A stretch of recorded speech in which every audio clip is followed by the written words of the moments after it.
Good morning. It's Thursday. I had to think for a second there. Good morning, everybody. Good morning. Hope you're doing well. Minus Gavin, who seems to have been frozen. It's not minus 30 here, but it is not warm. It is not pleasant out, I will give you that. In fact, I think some of our snow is melting right now. Ah! However, that does mean that the roads are just slush, which is not great.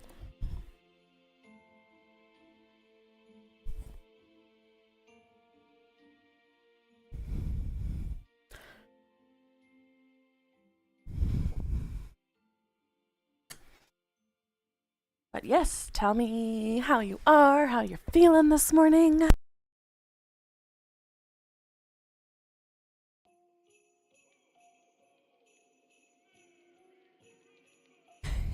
May does have snow tires. I do. Thank you, friends. I even have 4 snow tires. 1 for each wheel. Also, this is a new playlist I'm trying, and it kind of sounds like children are not having a good time in the background. Oh good, it's switched to a super copyrighted playlist. That's my favorite. I was wondering, I'm like, this doesn't sound like... Oh boy, oh boy. Alright. Well, that's fine. It just means that the first, 10 minutes of this will be muted, but that's fine. Alright. Let's see. Who do we got here? Hey, Sean. We've got Sniper Panda and Kat. Good morning. Morning, Neuropunk, and Ash and Laurel. Good morning, Ferris Tuskers and Neuropunk. Good morning, Elemental. And Ninja Cupcake and Siege. Good morning, friend. I hope you're feeling well. Gross weather up here, 0 and snowing, super sketchy. Yeah, whenever it gets to that, like, 0, -1... Did I say your name twice? Hey! You're trying work today. Well, I hope that you take it easy, and that you take care of yourself, and that work goes well today, Siege. Oh, my tea is done! Excellent. I streamed on Tuesday, and the whole time I'm like, something feels off. And then I realized halfway through, I didn't make tea. Like, what was I thinking? But yes, as you can see by the title, the Conservatives are having a week. There's some pretty icky stuff in the news. But today we're gonna try and find some joy. Anyone gonna tell the Discord? Nope. That would be silly of me to remember all the things I need to do when I hit start, because I am professional. Give me 2 seconds, friends. I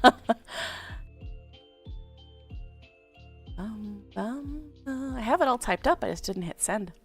That's my problem. There we go. Thank you for the reminder, Fierce Tuskers. You're all right. Your estradiol has caused you to run into some problems. Ugh, the worst. The worst. It is quite a title. And all things that actually happened.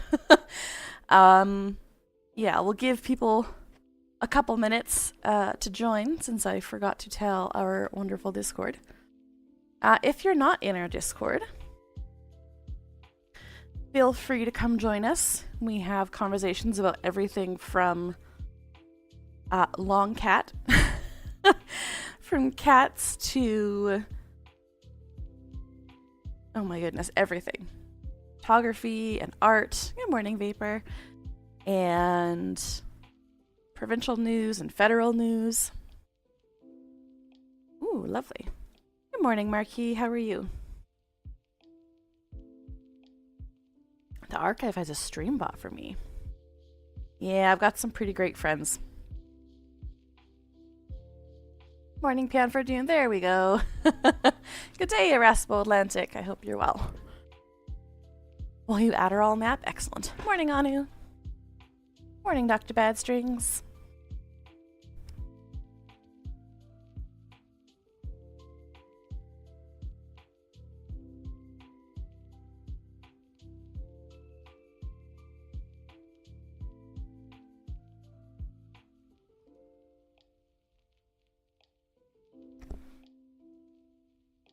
Yes, if you haven't taken your meds, take your meds, y'all. Take your meds, go get a glass of water, drink said glass of water. Make a tea or a hot chocolate, make sure that you are warm and cozy. And, yeah, get started shortly here. Missed a few dreams. Oh, goodness gracious. Missed a few streams, but love the new decor. Thank you. Stargazer Vapor is in the chat, y'all. And she is the one who drew the model in general. And she's the one that updated it to our adorable new winter model. So if we can give Vapor some love. She is also a streamer. In fact, the other day she streamed some art. And we love Stargazer Vapor. She is the reason that my streams look as adorable as they do. Thank you. Yeah, she's great. We love her. The festive theme is awesome. Yeah. Morning, Olafin. And then I have a background courtesy of Morgan LaFab, who is also our resident emoji maker. Well, just sit there and take it, Vapor. They are all excellent. I am very lucky. Because if this was just me, y'all, it would just be the voice of God coming from a photo of a person or something. But I've got great friends that put this stuff together. Anu is the one that rigged it so that she moves. The ears move, and the hippo moves a little bit. We love it. All right. Let's see. I have 3 provincial conservative stories. So many talented people in Neuropunk. So I'm going to put it to a vote. Do we want to start with Alberta, BC, or Nova Scotia? Let's see what chat says. Alberta, BC, or Nova Scotia, y'all? What part of the country do you want to start in this morning? What are we feeling?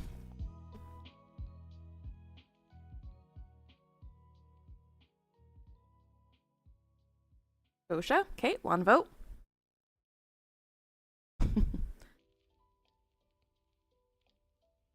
Perfect, 1 vote for each. That's super awesome.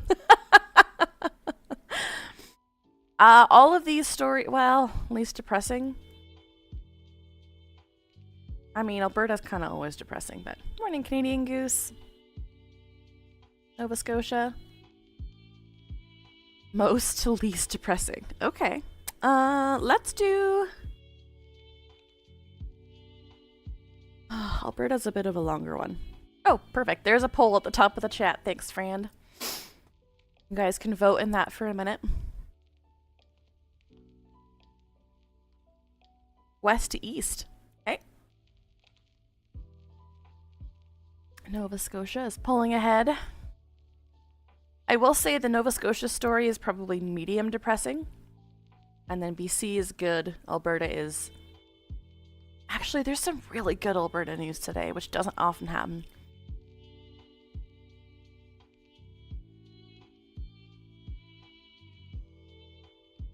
Yeah, I've got BC, Nova Scotia, and Alberta conservative government stories just to talk about today. All of them have something positive.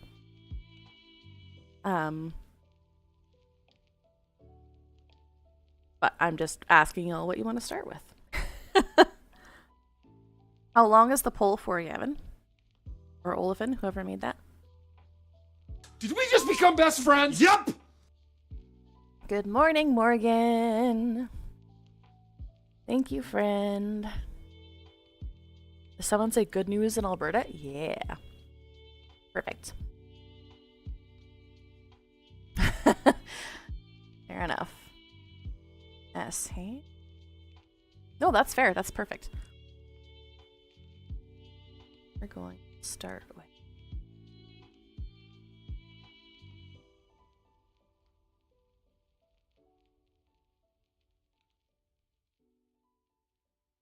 Yeah, Ninja, that's how I feel today too. Like when I was doing my research for the live yesterday, it was like, oh, I could literally do a 5-hour live just on the sheer amount of bullshit that happens in Alberta in a day. Like just yesterday. Just from yesterday, I could have done a full live. Nova Scotia. All right. Let's... Good Alberta news? I don't believe you. Should I give you a little preview? Because it is excellent news.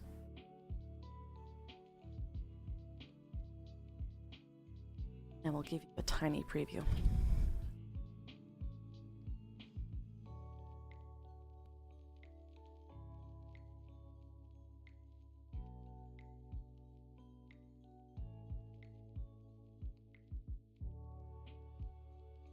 Oh, that's real small.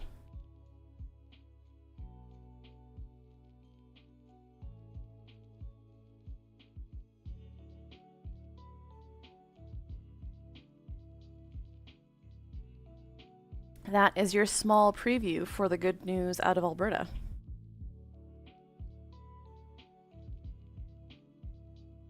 Hey, Water Packs. Good morning. Welcome to the stream. Yeah, so there is good news coming. Hang on to that in the back of your pocket. You are close, yep. We're gonna chat about that today. I suspected that was your good news. Yeah. Yeah, and you would be correct. But let's start with the beautiful province of Nova Scotia. I did have some help on this one. So shout out to... when I open Discord and I'm streaming, then I can't see people's names. So, Brilliant Antelope in the Discord gave me sort of the background of this story, and very thankful for the help that I get from the mods and the community. I could talk about Alberta until I was blue in the face, but I don't know a ton about the other provinces, so I love the help. So shout out to you, friend. Thank you very much for your help. Brilliant Antelope. Hey, Tyrion. Good morning. All right. First cup of tea is out of the way.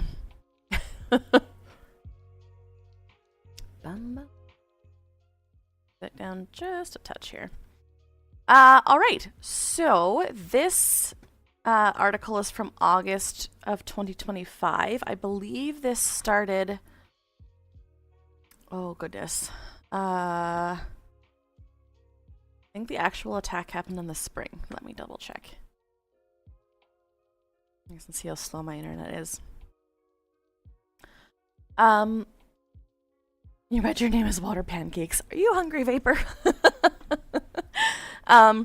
Right, so this is kind of an overview of sort of what happened in Nova Scotia. Nova Scotia Power doesn't want the public to know the details about the theft of personal data. I've lost everybody to pancakes. Of hundreds of thousands of its customers. A hacker accessed Nova Scotia Power's computer system on March 19th and took the personal data of 280,000 customers.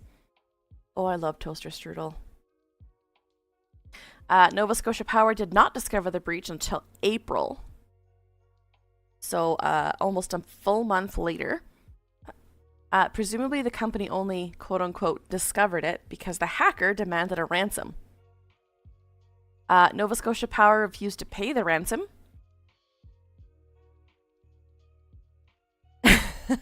Tuskers. They refused to pay the ransom and told the public about the hack on April 25th, a full month after it happened. And they offered credit monitoring for those affected. Only later was it disclosed that 140,000 past customers, on top of the 280,000 customers, had additionally had their social insurance numbers stolen. Nova Scotia Power had been collecting customer SINs for years after a government directive told companies not to collect them. So in other words, they were doing things they were definitely not supposed to be and got very, very, very, very caught because someone broke into their systems.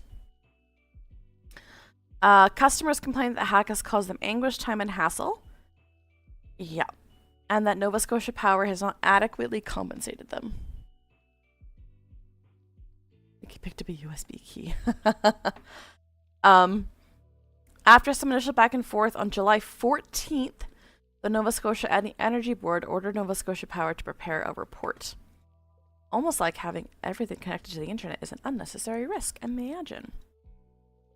The report is to include an incident description, affected systems, the root cause, and the impact analysis. And to end, of course, with the recommendations of how to do better next time. Yeah, exactly, Fierce Tuskers.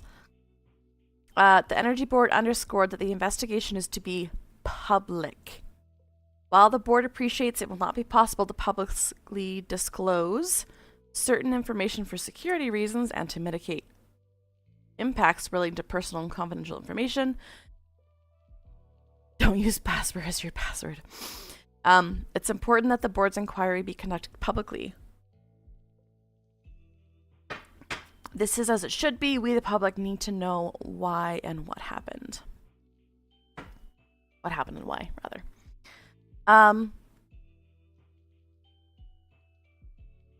There's a completely valid concern the company will attempt to put the costs of responding to the cyber attack onto ratepayers. Which is, you know, super not corrupt thing to do. By any measure of justice, however, those costs should be borne by Nova Scotia Power and its parent company, Emera, and their shareholders. On August 1st, which was the deadline, Nova Scotia Power simply told the Energy Board it wasn't going to file a project report. Yeah. So they are requesting more time. Nearly 4 months after the province's electric utility was the victim of a cyber attack, the Energy Board ordered them to provide a detailed explanation, and they did not. Susan Jodry wrote a letter that said, my private info was released on the internet. There were no instructions provided by Nova Scotia Power on whether or not I should open a new bank account. I have no idea why they collected my social insurance number and whether I should try to replace my SIN. The notice of the cyber breach came 2 months after, and this entire incident was handled poorly. Yeah. So, oh, my Discord's beeping at me.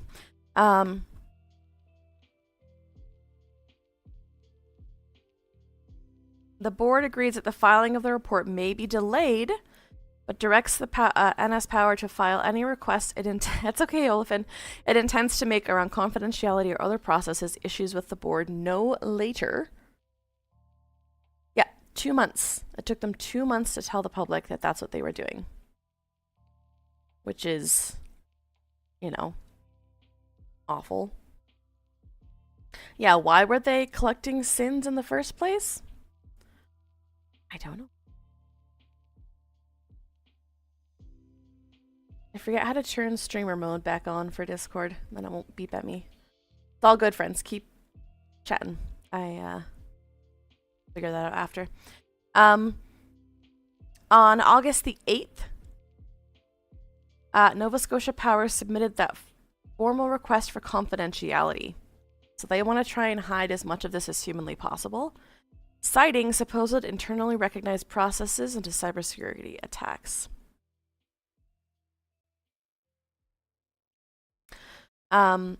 Privacy regulators do not allow complaints or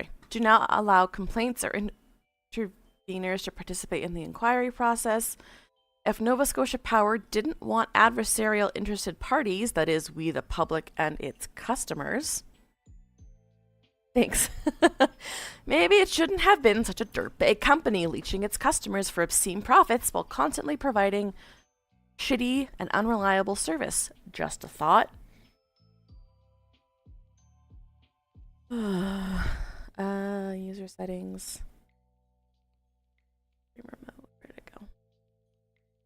Thanks, friend.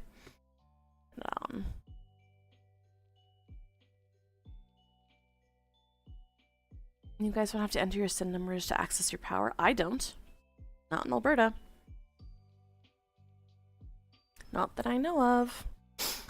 On August 12th, the Energy Board wrote back saying, in essence, are you fucking nuts?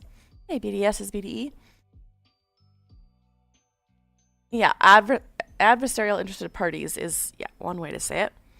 The board is not a privacy regulator. This proceeding is about the conduct of a publicly regulated utility, the prudency of its actions and investments, and in relation to the recent breach, the impact and the provision of services to its customers. More specifically, the board may allow or disallow the recovery of costs by a public utility. 2 days ago, again, this is from August, Nova Scotia Power finally got around to filing its first monthly report, an underwhelming document that says merely that the company has commenced the preparation. You guys remember the concepts of a plan? They have commenced the prep of an incident report relating to the hack. The same day, the company responded to the Energy Board's "Are you fucking nuts?" Nova Scotia Power backed down from its demand for complete secrecy. However, very concepts of a plan. At the same time, it expects the board will review claims of confidentiality and not automatically approve those claims without appropriate security. Obviously, no one wants a list of customers and their sins to be made public, and even though the horse is already out of the barn, we don't want information that is made public to include a blueprint of how to hack into Nova Scotia's computers. Yeah.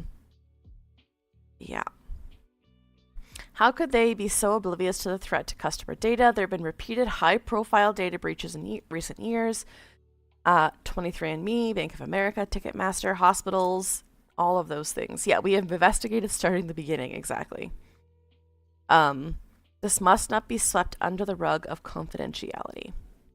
So that is sort of an overview of what happened in the spring / over the summer. And now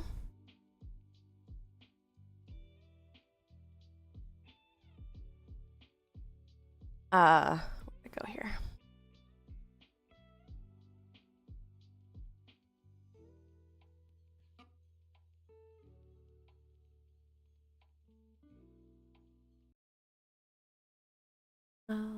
Seconds. I have to turn this back off. I have so many tabs open, friends. That's ridiculous. All right. Here we are. This is from yesterday. Nova Scotia's Premier is calling for a formal investigation into how the province's power utility is handling customer billing in the wake of that cyber attack back in March. CTV late anchor Bruce Frisco has been looking into this and joins us now in the news center. Bruce, Tim Houston been very clear on this. Yeah, very direct, as a matter of fact, Todd. He released a letter that he's written to the Energy Board saying he wants that probe and some very specific questions answered. Since the cyber hack back in March, the company can no longer trust the usage data it receives from those hundreds of thousands of smart meters they installed. So the company is estimating bills until it can get around to manually reading all of them. The result has been inflated estimates, consecutive charges, tons of other problems and complaints. Today, the Premier, who's in Boston at the moment, released his letter to the board arguing customers shouldn't be paying for NSP's failures. Among other things, he wants opinions on the fairness and legality of the current billing process, whether the company ought to be providing financial relief or whether it should face financial penalties for all of this. Around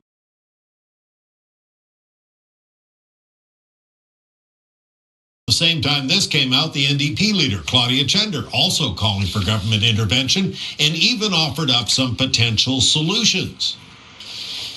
One very simple suggestion that many people have had is, why doesn't Nova Scotia Power just bill people what they paid last year, right? Like, if we're estimating, that would seem to be the best estimate. Now, Nova Scotia Power said that for some reason that they couldn't clarify, they can't do that. Well, let's let government look into whether or not they can do that and whether government could help them to be able to do that. Tim Houston, of course, also the province's energy minister. So, did you catch that? Not only is he the Premier, but he is a self-appointed energy minister. Just hang on to that thought. This is all certainly well within his authority and jurisdiction. In fact, the letterhead on the letter came from the Energy Minister's Department. Should tell you that letter also very strongly worded. Houston writes, "This is an incredibly serious issue. It's not lost on me or the board that knowingly overbilling would constitute regulatory fraud, and misreporting revenue to the markets is a form of securities fraud."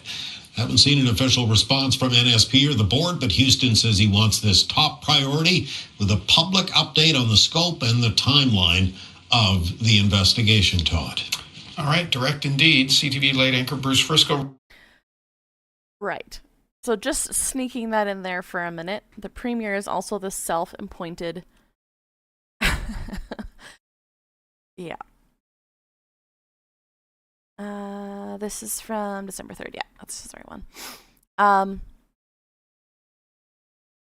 my goodness.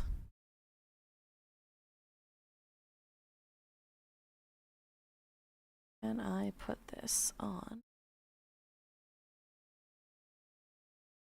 Seconds.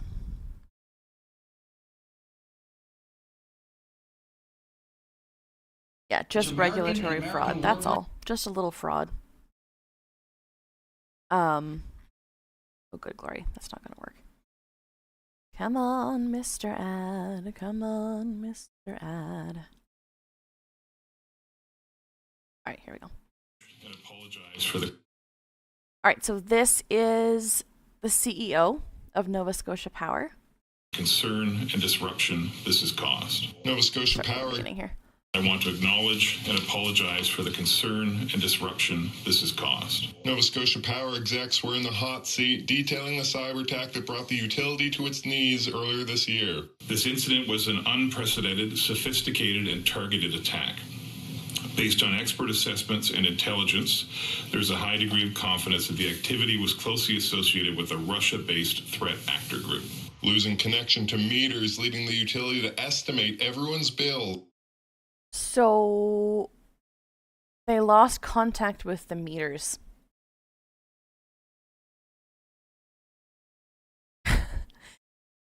They no longer had contact with people's energy meters, or whatever they're called. Energy meters? What's the right word for that?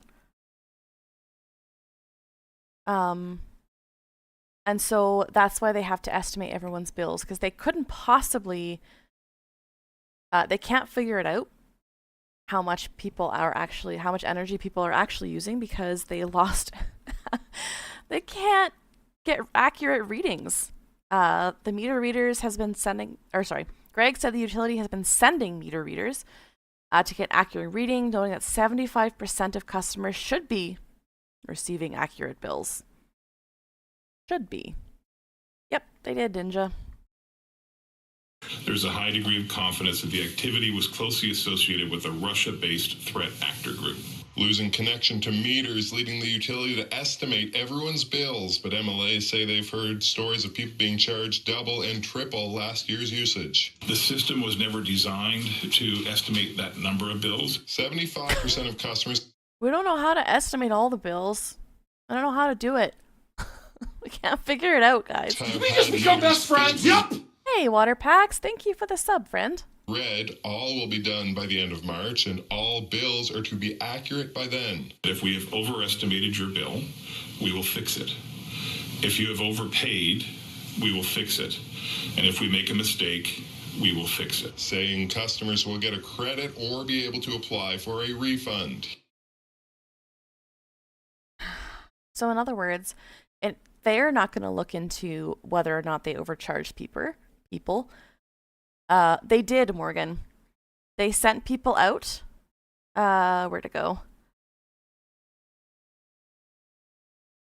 Oh, yeah. The utility has been sending meter readers to get accurate readings, but 75% of customers should be receiving accurate bills. Oh, yeah. Oh, yeah.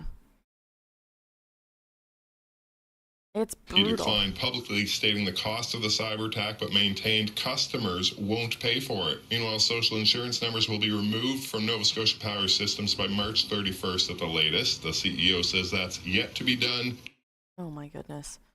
Sorry, I'm just going back so that the And if we make a mistake, won't pay for it. Meanwhile, social insurance numbers will be removed from Nova Scotia to apply for a refund. He declined publicly stating the cost of the cyber attack, but maintained customers won't pay for it. Meanwhile, social insurance numbers will be removed from Nova Scotia Power systems by March 31st at the latest. The CEO says that's yet to be done. They still have not removed the social insurance numbers from their systems.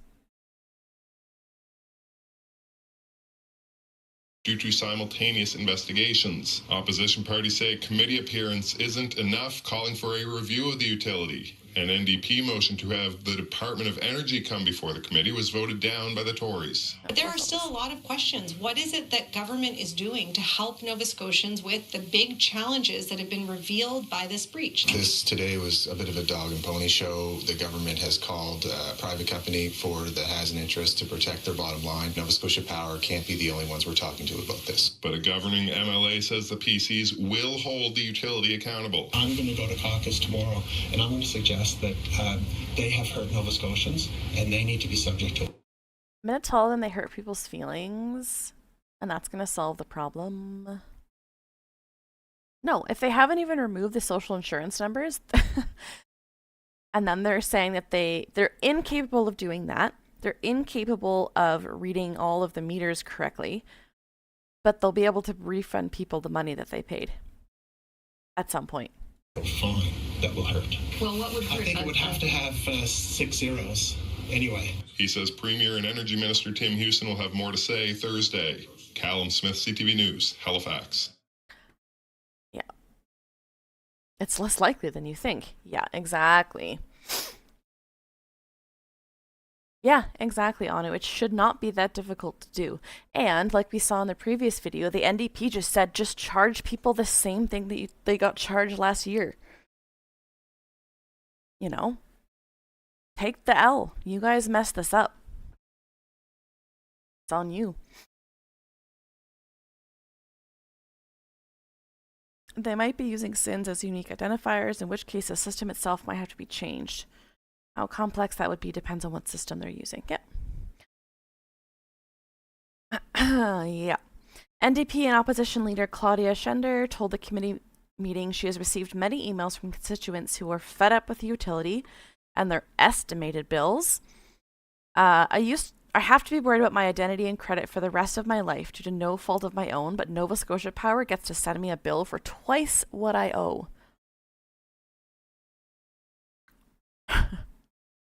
The meters on customers' homes are accurately recording them, but the utility's ability to talk to the meters was lost after the cyber breach. When pushed on why some customers are receiving sky-high bills, he said the system was never designed to estimate that number of bills. Yeah. It was meant to be more for one-off situations, so we've been tuning the system as much as we can. We haven't always got it right, and that's why you're seeing some of these overestimations. I'm sorry, but if I got a power bill that was triple the one that I had paid the previous year, that's not an accidental overestimation. That is a false reading. And like this person said, like that affects your credit, it affects your, right? Like all sorts of things. Nova Scotia Power previously said that roughly 277,000 customers were impacted, but a report revealed that all customers may have been affected. All of them.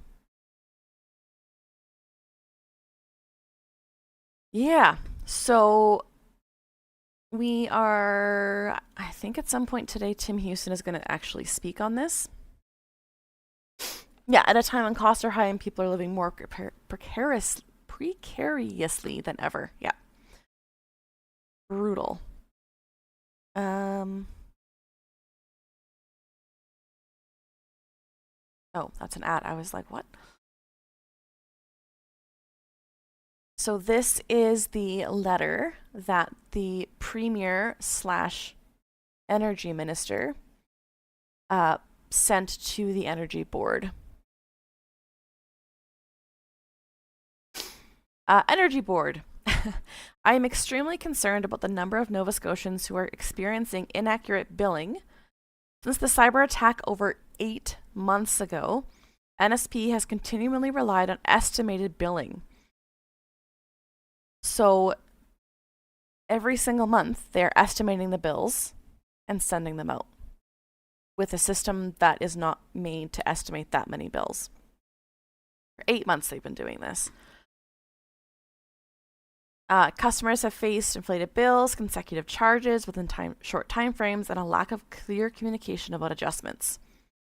As recently as mid-November, reports indicate that thousands of households remain subject to this flawed system, with full restoration not expected until 2026.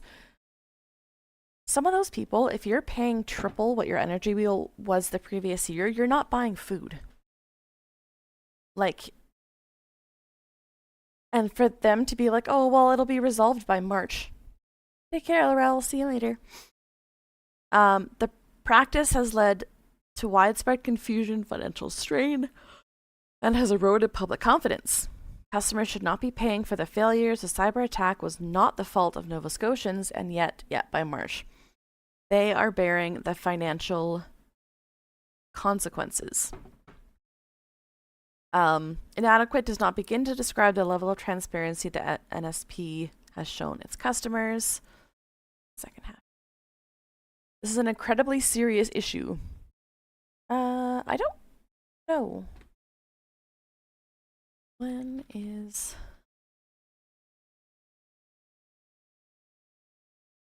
fiscal.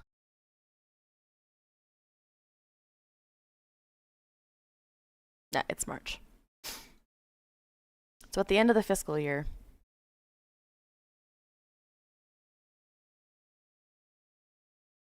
Yeah, if they ever do fix it, it feels like they've exploited Nova Scotians for an interest-free loan. Yeah, kinda. It's not lost on me or the board that knowingly overbilling would constitute regulatory fraud, and misreporting revenue to the market is a form of securities fraud. So at least they're using the correct terminology here. The test for knowingly overbilling includes direct instruction, allowing inaccuracies to continue, altering billing practices illogically, and failing to correct meter or information system issues. They've had 8 months.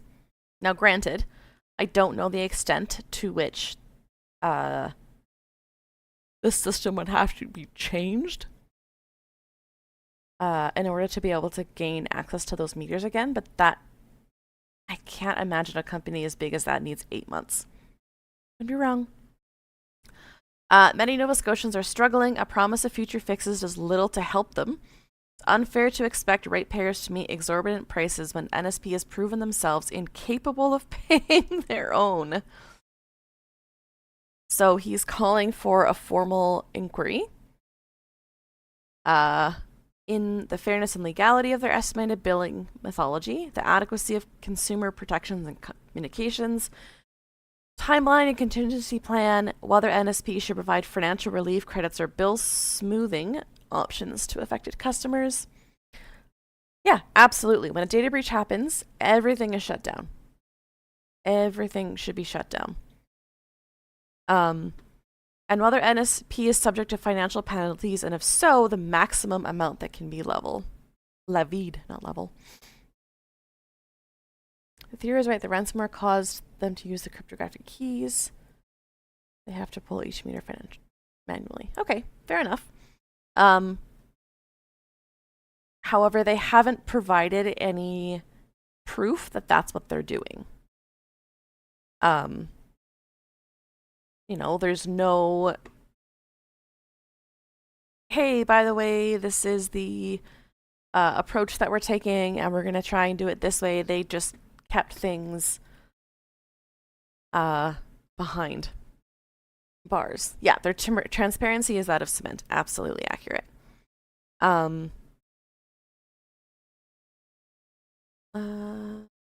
one. A couple more articles from our wonderful friend.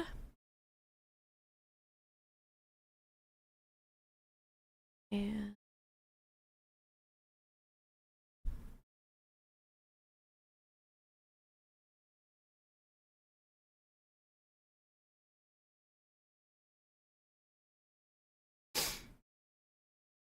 a new report from Nova Scotia Power lays out the timeline and extent of the cyber attack. This is from September.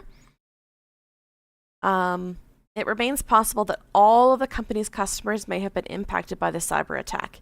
The company will send letters about the incident to other active customers it identifies as being impacted. So there's people that still have no idea whether or not their information and their SIN numbers and whatever else are out there.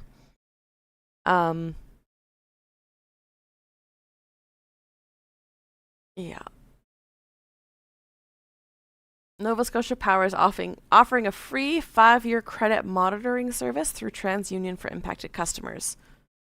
The service includes unlimited online access, dark web monitoring, and up to $1 million of expense reimbursement insurance related to identity theft.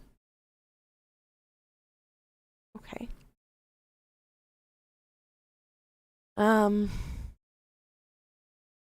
Yeah. Here we go. My most recent bill I received last week, and it's due December 8th, and it was for $1,028. After Nova Scotia Power discovered the attack, it paused billing and suspended its online customer service platform. Yeah.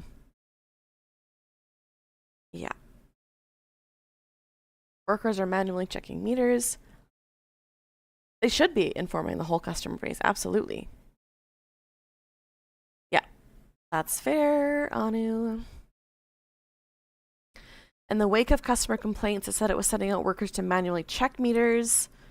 They hired 100 people to go out to the field to read meters, a project that has covered 75% as of November 14th.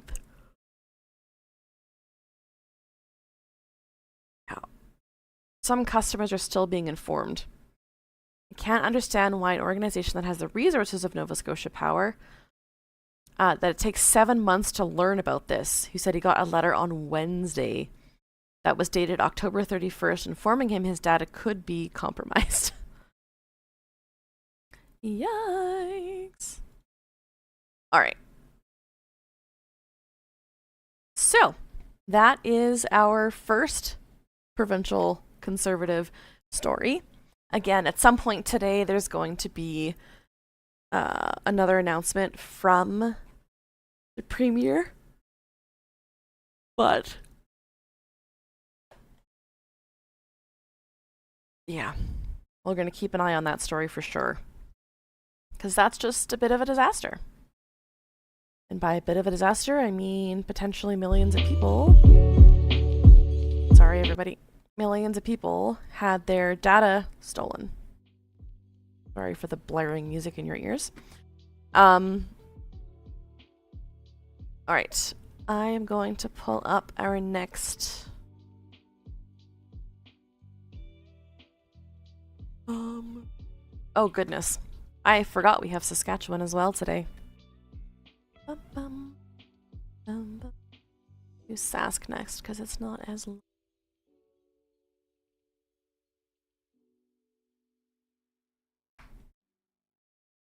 Right.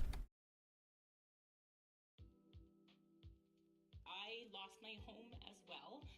It was quite a summer. I lost my home. All right, we're going to start with this. As well. It was, tell ya, on the 27th, I was out on the lake, and you could see the smoke from the club fire, which everybody seems so concerned about. But you could see the flames and the glow from the wolf fire. Myself, along with many other community residents, on the 28th and the 29th and the 30th, went to the local fire base and told them what was going on. Nobody seemed concerned. On the 29th, when the state of emergency was declared, our premier basically said, if you've got experience, go to the fire base. We will put you to work. Take care, Neuropunk. That wasn't done. They didn't listen to their own SPSA members that worked there. We had a lady call for a camp on the 26th, 200 men. That was ignored. We had people like Trevor, 36 years of experience, a lot of knowledge, know exactly what to do. Nobody would listen. We had retired members from the SPSA come and tell them what to do. Nobody listened. And had they done what we've talked about quite a bit, hindsight is 2020, but these guys knew it back then. Do a wet line, do a backburn. We had time after the 29th to do that. We calculated the costs, and approximately it would have been $4 million. Now, the residents of Northern Saskatchewan are going to be spending 100 times that to rebuild what we've worked so hard for. We are the keepers of the land. We knew what to do. Nobody listened. It is critical that people look to the local knowledge, the use of experience that's there. Listen to the people that have the knowledge, not the people who are just dipping their toes in, not the people who are too proud to admit that they need help. We could have fought that fire despite what's being said. We need to consult with the local people. Yeah, we know what we can do, what we're capable of. Listen to us, take that knowledge, and grow with it. Don't ignore it. We hear the word unprecedented quite a bit during question period in response. The only thing that's been unprecedented was the lack of response. And the other thing that's been unprecedented is actually to see those 24 houses that are about to come in because of our PBCN counselor, our leadership through PBCN, the help of people like Jordan McPhail and Buckley Belanger, not the Premier of Saskatchewan, not the SPSA. Yeah. Sask firefighter supports the proposed NDP bill for mandatory wildfire strategy. Saskatchewan firefighter Trevor Sawap still hasn't gone out on the lake since a wildfire raged through the Denier Beach area this summer. He can't even look at the barren islands spotting the water, where the fire hopped a path towards homes and people's lives. It reminds him of those last few days in May when the wolf fire was breaching closer as he implored his supervisors, this is the SPSA at the Saskatchewan Public Safety Agency's Pelican Narrows fire base, to act before it reached the northern village. They watched that fire come for 2 days. He said, speaking Tuesday at the provincial legislature, "I'm heartbroken to know how we were let down." Sawap traveled to Regina this week to speak as a guest of the Saskatchewan NDP. Opposition MLA Leroy Lalibert. I'm really sorry, y'all. I'm so bad at names. Who represents the northern constituency of Athabasca, introduced a new bill that calls for Saskatchewan to create a provincial wildfire management strategy. He was a firefighter since 1989. And his first year was as a base supervisor when wildfires devastated northern Saskatchewan this summer. He recalls a sense of frustration as officials ignored pleas to take actions days before the fire reached Denier Beach.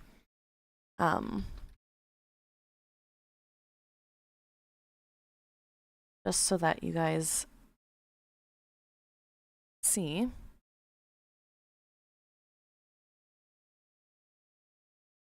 Some of the damage here. Hundreds of Denier Beach residents are tired, frustrated, and devastated by the ordeal of the last month, returning to the place where their homes once stood. But as John Flatters explains, now the focus shifts to what happens next. Hey, Aria. Some residents have been calling Denier Beach home for decades. My dad was a commercial fisherman and trapper up in Rainier Lake, and I became a school age, so they moved down here, and I've been here since 1948. That's 77 years. A community that grew from just 7 families to hundreds of families has been devastated by the wolf fire, which nearly destroyed Denier Beach in This is a fire that happened in Saskatchewan over the summer, Aria. early June. It's sad. It's just sad. It's heartbreaking. I was just talking to a friend of mine. He lost his wife to cancer a few months ago, and now he lost his home, and he lost all his memories, the pictures, and everything else. It's devastating. Despite the destruction and disbelief at what they were looking at, locals say being back home is a weight off their shoulders. So this is what is left of my home, and yet this feels better being here than the lost, sick feeling you were left with no supports for a month living outside of here. I equate it to like having a wake. I always need that closure, and when I go to a wake, you get to see the person who's passed, and it gives you an opportunity to make it real and then move forward and grieve. Now, the mayor says the long road to rebuilding has begun, but first the burned debris needs to be dealt with properly. That comes with rules and environment legislation and so on. And like a lot of stuff, nobody's ever handled that before in that capacity, so there's going to be a learning curve. And while insurance might cover the cost of rebuilding properties in the community, residents say it won't bring back the sense of security, memories, photos, or history. John Flatters, CTV News, Denier Beach. So that is the fire that they are talking about here.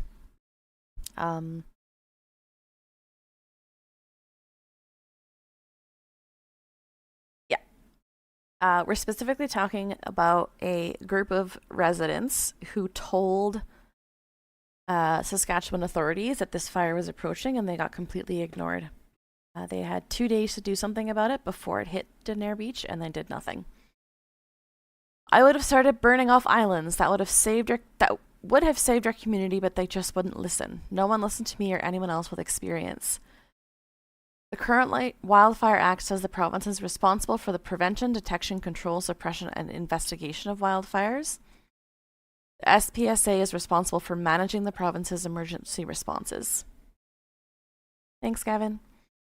When asked why a new law is necessary, Jordan McPhail said the intent is to enhance accountability. When you don't follow your own internal policies, you have to hold yourself accountable.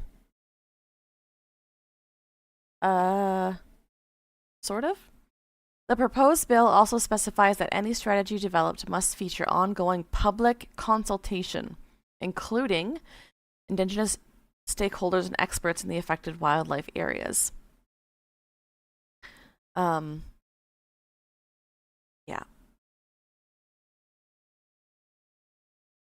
Brutal.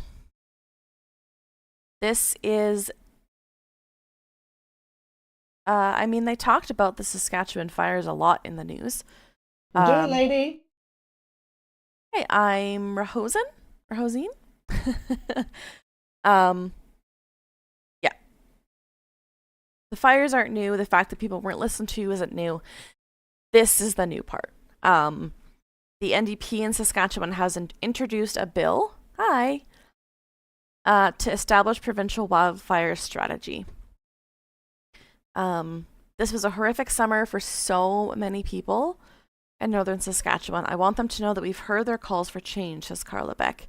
Bill 609 will require the Ministry of Public Safety to create and regularly update a provincial wildfire management strategy, maintain ongoing consultation with experts and Indigenous and community partners, and provide clear, transparent public reporting.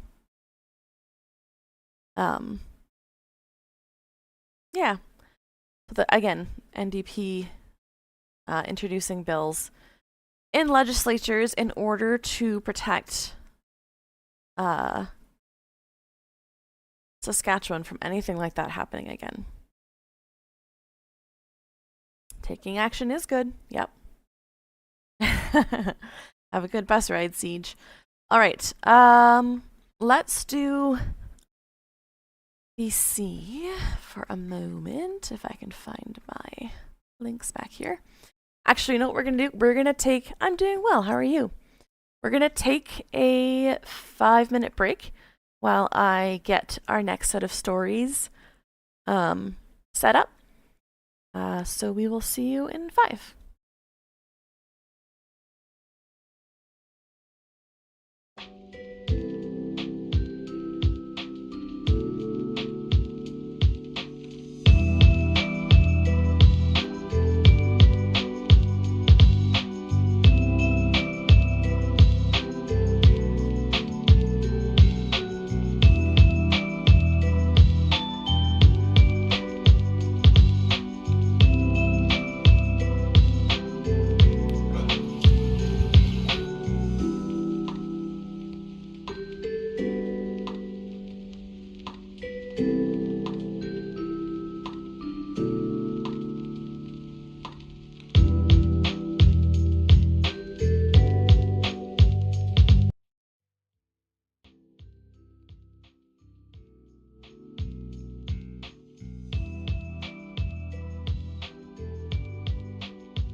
Alrighty. Let us take a look at some of the things that are happening in BC. We're going to start with a really unfortunate story. And that is that there is a BC MLA that would like a statutory holiday to honor the Freedom Convoy. Because that's what they need, is more recognition. A BC legislator who previously argued that Truth and Reconciliation Day should not be recognized is proposing a new one that would celebrate the Freedom Convoy. Tara Armstrong, one of the two MLAs who formed the right-wing One BC party, introduced the Freedom Convoy Recognition Act. The bill's purpose is to recognize the achievements of the Freedom Convoy, one of the largest peaceful demonstrations in Canadian history. Yeah, welcome to Kelowna, exactly. If it were to pass, the holiday would be marked on March 11, the day COVID-19's restrictions were eased in 2022. Yeah, what achievements is an excellent question. One BC did not run any candidates in the last provincial election and formed when Dallas Brody was ousted from the BC Conservative Caucus.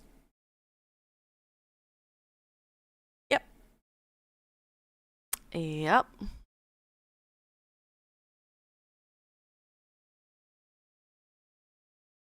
In the exchange that followed, Premier David Eby argued that both Brody and Armstrong should be recalled, describing their ideology as clearly anti-Indigenous, unambiguously racist, and their comments in the legislature as reprehensible, disgusting, and appalling.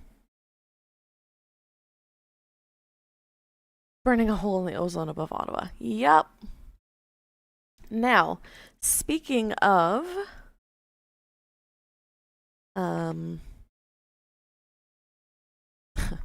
Conservative caucus in BC, I'm going to play part of this. This is from earlier in the year, just to sort of show the timeline of the Conservative leader in BC and the fact that he hasn't had a great time. They've had people leave his party for a long time. Has left the caucus. This happened yesterday. Penticton, Summerland.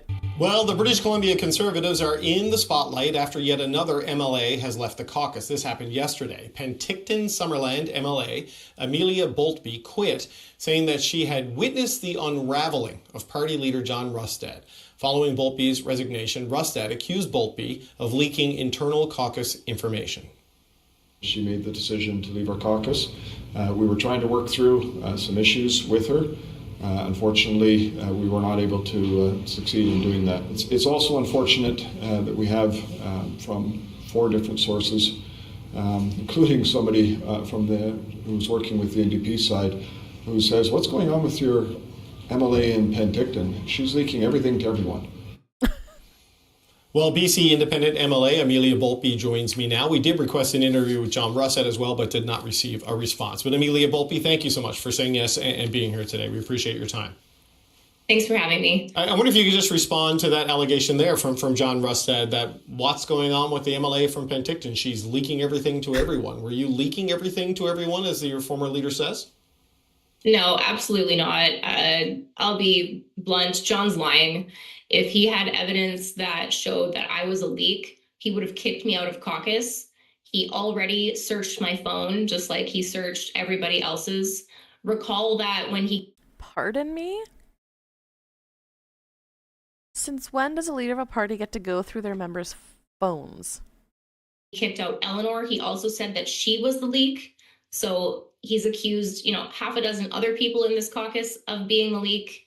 And it seems to be just something that John does to discredit people. Okay, I just want to back up a little bit there. The phone searching. This was in a caucus meeting. My colleague Katie DeRosa wrote about this. It was, but I can speak about it because John admitted it in the press. So I am respecting, you know, I don't talk about stuff that happened in a caucus meeting, but John was the one who answered that question to reporters and put it out in the public.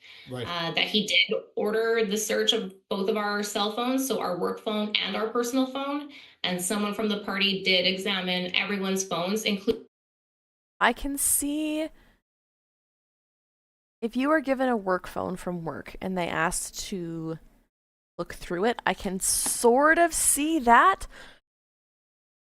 But searching personal phones is absolutely not appropriate. Including mine, and found nothing. Okay, your personal phone, not just your government-issued, party-issued phone. They went through your personal. What authority? Like, did you just go along with it to dispel suspicion? He has no authority, and I should have said no, but it was intimidating. I'll be honest. I was so shocked that he was even suggesting it that it took me a moment to kind of collect myself. And if I could have gone back and done that meeting differently, I should have refused. But it was really scary because I think it's wrong to search someone's personal phone, but then you don't want to look guilty if you're the one person saying no. Right. So exactly, Sniper Panda. They can search my personal phone after they buy it off me and I wipe my information or they get a warrant. Yeah. I think work can reasonably search a work phone. Yeah, it's supposed to be for work and it's usually work's property. Sure. Personal phone? Hell no. It was a really difficult situation and he did it on the authority of intimidation. Okay. I made an example of Eleanor by kicking her out, and the subtext is that if she's not safe, no one's safe. Right. Okay. I want to play a clip here, if you, Ms. Volpe. And this was John Russett was asked by reporters today about certain comments he made following your resignation. Here's a bit of his original comments and then what he told reporters today. Have a listen to this. With regards to Amelia's health, I mean, we obviously had concerns when she's in tears. Staff were telling me that she's very confused, and so, I mean... Oh, my goodness. Is he accusing her of being a hysterical woman? What is this, 1940? What the hell? I had some concerns. I mean, she's had some issues in the past. Well, I didn't talk about mental health with her. Raised it as an issue. I did not raise it as an issue. That was raised actually by Rob Shaw as a question. And what I did say was that we were providing support and we had some concerns and we were trying to work through issues with her. Okay. Oh my goodness. Yeah, Siege, I understand why you don't like him. That's horrific. The question John Russ is referring to there was actually asked by a CTV reporter, not Rob Shaw. This was Rob Buffum, a different Rob. But tears, confused issues in the past, denies he's talking about mental health. You called his original comments utterly shameful. What do you make of what we just saw there? I'm really disappointed that John decided to go that low. Obviously, I'm not confused. I'm not struggling with my mental health. This was the most rational decision I've ever made. And the more he talks, the more I realize what a good decision it was and how I should have left sooner.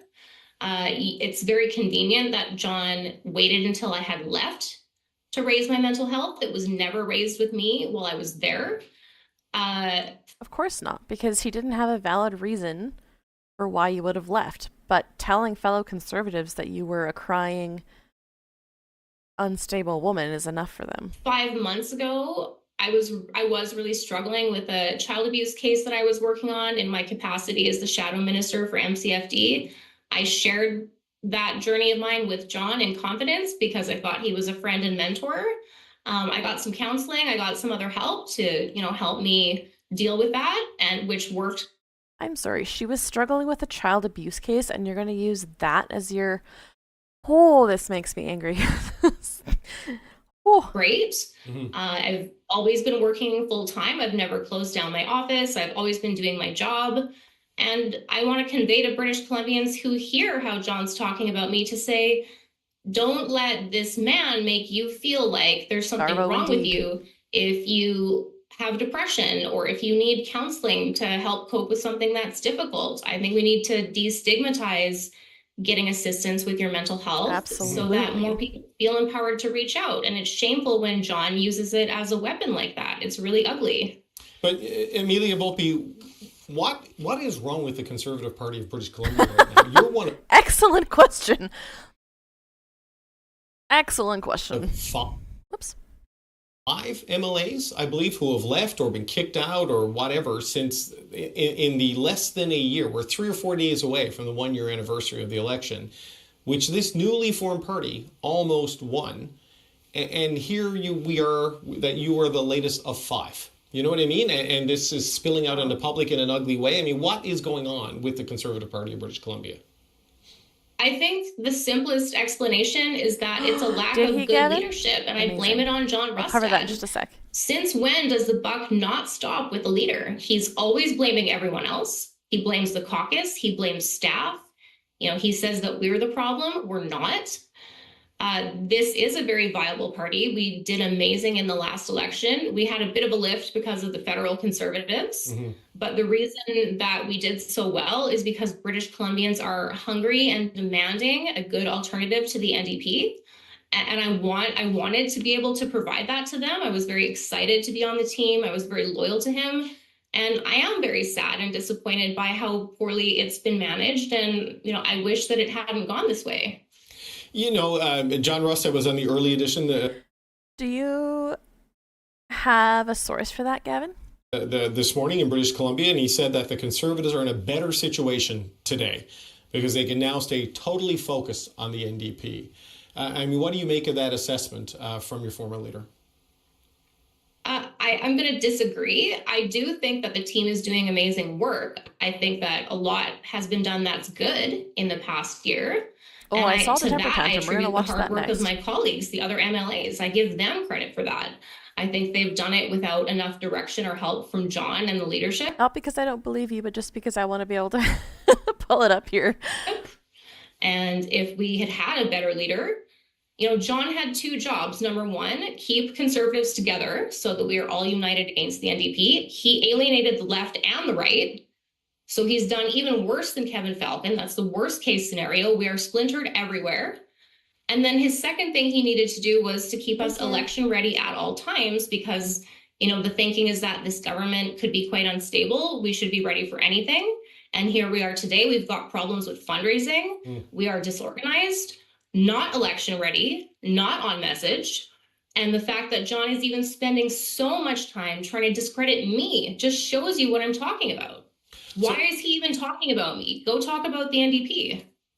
Well, as a final question, you've had your phone searched, you've had your health question in public. Mental health, It's difficult so to that see. more people feel empowered to reach out. And it's shameful when John uses it as a weapon. Sorry. Is your future in politics outside the BC Conservative Party, or do you maybe hope for a path back should something change at the leadership level in your party? Today? Where do you sit right now?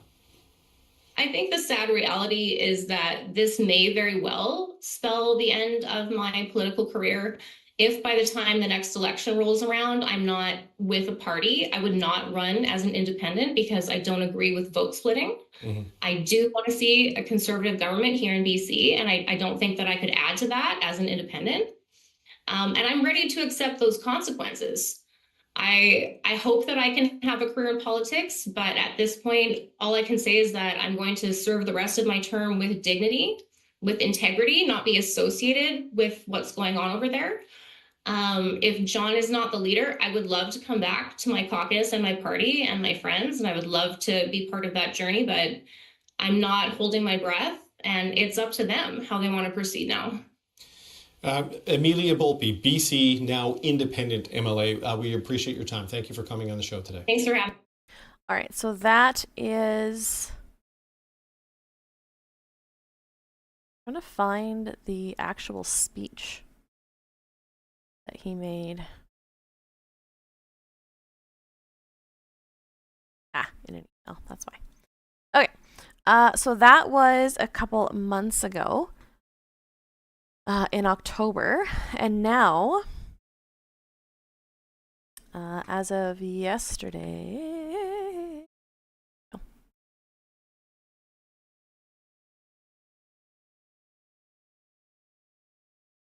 as of today, sorry, rather, he has indeed announced his resignation. In an email statement saying he was proud of the party he had built. The BC Conservative Party rose from the political wilderness When I began this journey, our party had not yet elected an MLA, and they came within 1 seat of becoming government. There it is. I was like, where did the rest of my links go? They're here. Yeah. Here is yesterday. Day of the fall sitting, the leader of the official opposition, John Rustad, officially given the boot. Ooh, that tie is humongous. By his caucus. I actually am not making a further comment on the situation at the moment. There are legalities here and there are realities. And the reality is that John Rustad is being ousted as leader of the party. It comes after a letter to the party's president claimed to be supported by 20 anonymous members of the 39-member caucus calling for Rustad's removal, saying they had lost confidence in his leadership. This comes after months of rumblings of party turmoil, but in response to that letter, Rustad said he was committed to his role after surviving a leadership review in September. I'm not planning to step down. That'll be a choice that they'll decide to make. However, just 2 hours later, the party released a statement over X indicating the board of directors passed a motion certifying that Rustad is professionally incapacitated and unable to... Ooh, professionally incapacitated is quite a statement. ...to continue in his position. Something that Rustad is now publicly fighting, posting. A political party's board can throw around whatever creative terminology they like. Professional incapacitation? Give me a break. Let me be clear, that's not constitutional mechanism. Parties, caucuses don't tend to have a mechanism to oust a leader. And the way it tends to happen in British Columbia is through a brawl. The caucus revolts. And it's not the first time Rustad has been told he's not welcome. In 2022, he was kicked from the Liberal caucus for questioning science around climate change. The following year, he joined the BC Conservative Party and has held his title of leader since 2023. Yeah, Kat, I will say the Liberals in BC are sort of center-right. Sort of. Mostly right. Scientist Hamish Telford says it's understandable he would be reluctant to let go. He's remade that party, and this is his one and only chance to become premier. If he relinquishes the leadership here, he will never become premier. It's a lot to give up, particularly after all of the work that he has put in. Well, Rustad... BC politics is always saying it's the most reliable... Yeah. It's the stuff that happens in BC is wild. Doesn't look like he'll go down without a fight. Nothing has changed from my earlier statements. The caucus has already appointed Surrey White Rock MLA Trevor Halford as the interim leader, announcing that the BC Conservatives will now begin the process of a new leadership race. In Vancouver, Sarah Jones, City News. Yeah, so not only did they tell them that he was out, but they also announced an interim leader. And yesterday, he refused to go. The BC Conservative Party says John Rustad is out as leader. Rustad says he's still in. Well, I'm currently still the leader of the party. Rustad reacting to news from the party board that they had removed him. The party citing professional incapacitation and appointing Trevor Halford, MLA for Surrey White Rock, as interim leader. We're in some pretty incredible, unprecedented times, and what I've been calling for... Anybody else tired of that unprecedented times? Anyone else kind of tired? Stability. It's still unclear, however, if the board has the legal power to remove Rustad as leader. The party constitution says the leader can be removed for resignation, death, incapacitation, or a leadership review. The political drama started Wednesday morning when a letter sent to party president Aisha Esty was signed by 20... Hi, Phil Taylor. BC Conservative MLAs, saying they had lost confidence in Rustad's leadership. I haven't for quite some time had confidence in John Rustad, no. The majority of the caucus felt like we needed a change. Including you? Yeah. Speaking before the party's decision, Rustad remained defiant. Are you going to resign? No. Despite the move from the party brass, some BC Conservative MLAs insist Rustad is still the leader. There is a order to the process, and this is out of order. I am disappointed. I don't think so. In my colleagues, I am disappointed in the way that this has taken shape. John is our leader. Right now, it's John Rustad. It's been over a decade. It appears not all MLAs took part in the vote that was held to select Halford as interim leader. No, I wasn't part of any vote. I was not in that meeting where there was a vote. So basically some MLAs had a vote, but not all? That is what I'm hearing. BC's premier says the chaos in the What a party mess. comes down to Rustad's decision to bring in people who peddle conspiracy theories and pro-Trump views. I don't know how you could hold a group together with that kind of hodgepodge of craziness. Rustad has lost Yikes. 5 MLAs since becoming official opposition leader, and this is the 3rd letter calling on him to resign. It's led to an unprecedented level of confusion about who exactly is the leader of the official opposition. Katie DeRosa, CBC News, Victoria. Okay, joining us now to talk about what's been a wild day in BC politics is political scientist Stuart Press. So first off, Stuart, what's your take on what's gone down here? Well, it's widely being described as chaos, and I think that's as good a word as any, because Yeah, so the clip that I just showed you, that was one of the times that they called for him to resign, but there had been another one before that. So this is the 3rd time they told him to step down, and it seems like they finally succeeded this time. as of right now, it's not clear who is leading the official opposition in the legislature, and the process through which this is unfolding is in some ways unprecedented. So we don't really know where the story is going from here. Yeah, I was going to ask you, have you ever seen another party leader refuse to step down despite multiple calls from his caucus?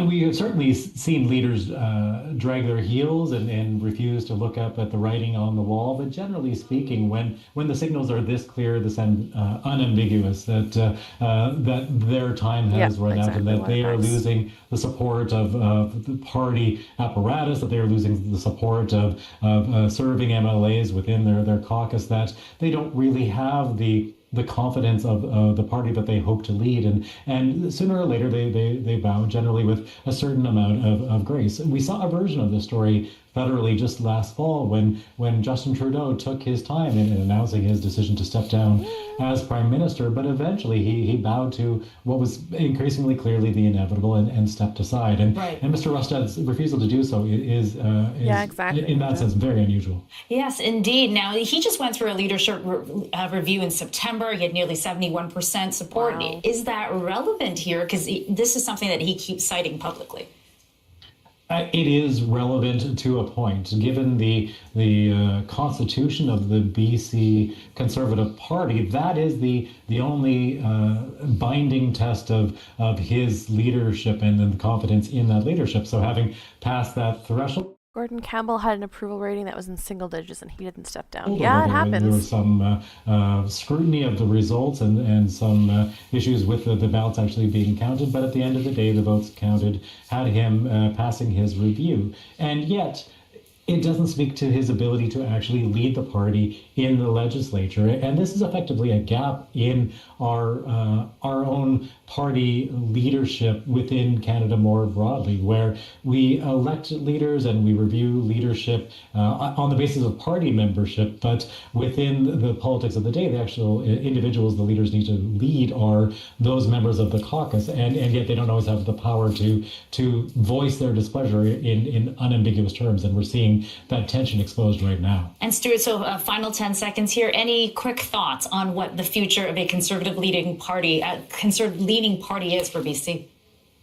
Well, it's hard to see a way for Mr. Rustad to continue at this point. He doesn't have a party to lead, and yet until he admits that fact, we are going to be in something of an imbroglio. Okay, all right, we'll leave it there. Thank you, Stuart Press from UBC. Yeah. Well, it looks like he was not able to hold that position for very long. Yeah. Earlier in the day, the Conservative Board of Directors passed a motion deeming Rustad professionally incapacitated and unable to continue as leader. Yeah. So, there you go. The leader of the Conservative Party in BC is gone. Yeah, it won't be stepping down, steps down the next day. But how many hundreds of times have we seen that? So many times. Okay.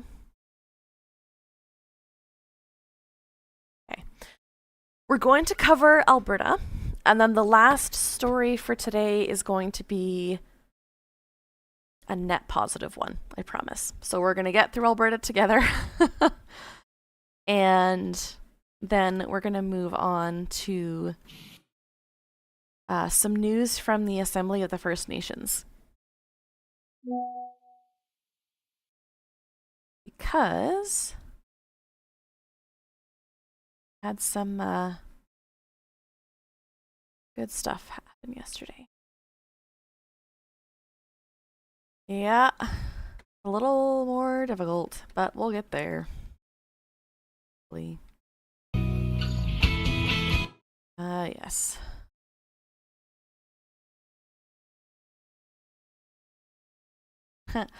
And then I also have Stephen Guilbeault is one of the... Remember when this Sorry, totally just lost my train of thought. Stephen Guilbeault stepped down from the Liberals. He did an interview with our favorite reporter, Vashi. So I'm going to stick that in between some of the Alberta news, because this is where things get a little frustrating. NDP still has a firm majority in BC. Yep, that hasn't changed.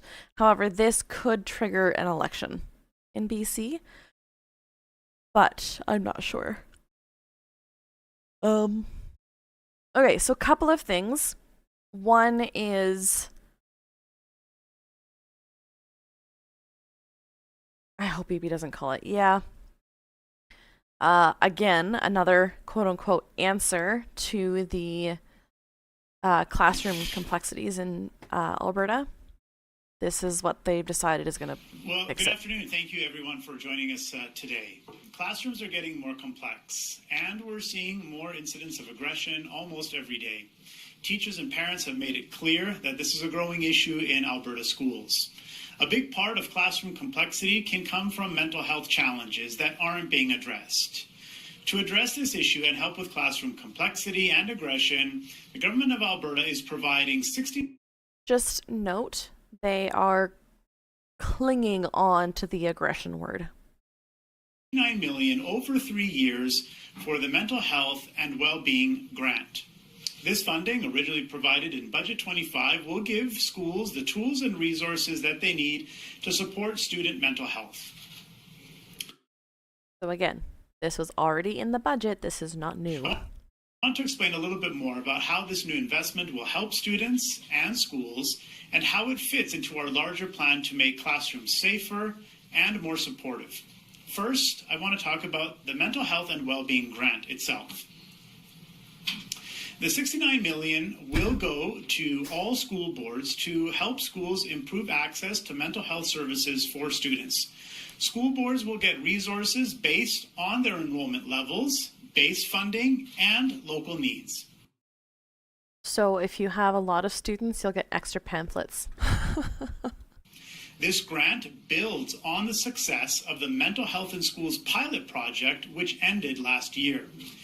That project tested new ways to support student mental health, and we saw that targeted supports make a real difference for students, and this new funding will help even more students across Alberta. This funding also supports recommendations from the aggression and complexity. Yes, Ninja Cupcake, the answer to that is yes. In Schools Action Team report. Oh, he really making does. Sure every student gets timely access to a range of supports that help them learn and stay healthy. Now I'd like to talk about how this investment helps us address classroom complexity. More specifically, we know that classrooms today are more complex than ever before. Teachers are dealing with different learning needs, more aggression, and rising mental health challenges among students. All of this puts a lot of pressure on teachers and affects student learning. The Mental Health and Wellbeing Grant is flexible and sustainable, so school boards can use it in ways that work best for their students. To help with classroom pressures, school boards can use the funding for things like training staff in social emotional learning, trauma-informed practices, and violence threat risk assessment. Can also be used. Oh yeah, he's 100% reading from a teleprompter. To bring in wellness coaches or counselors for in-school mental health support. It can be used to hire a teacher for a CASA classroom and many other initiatives.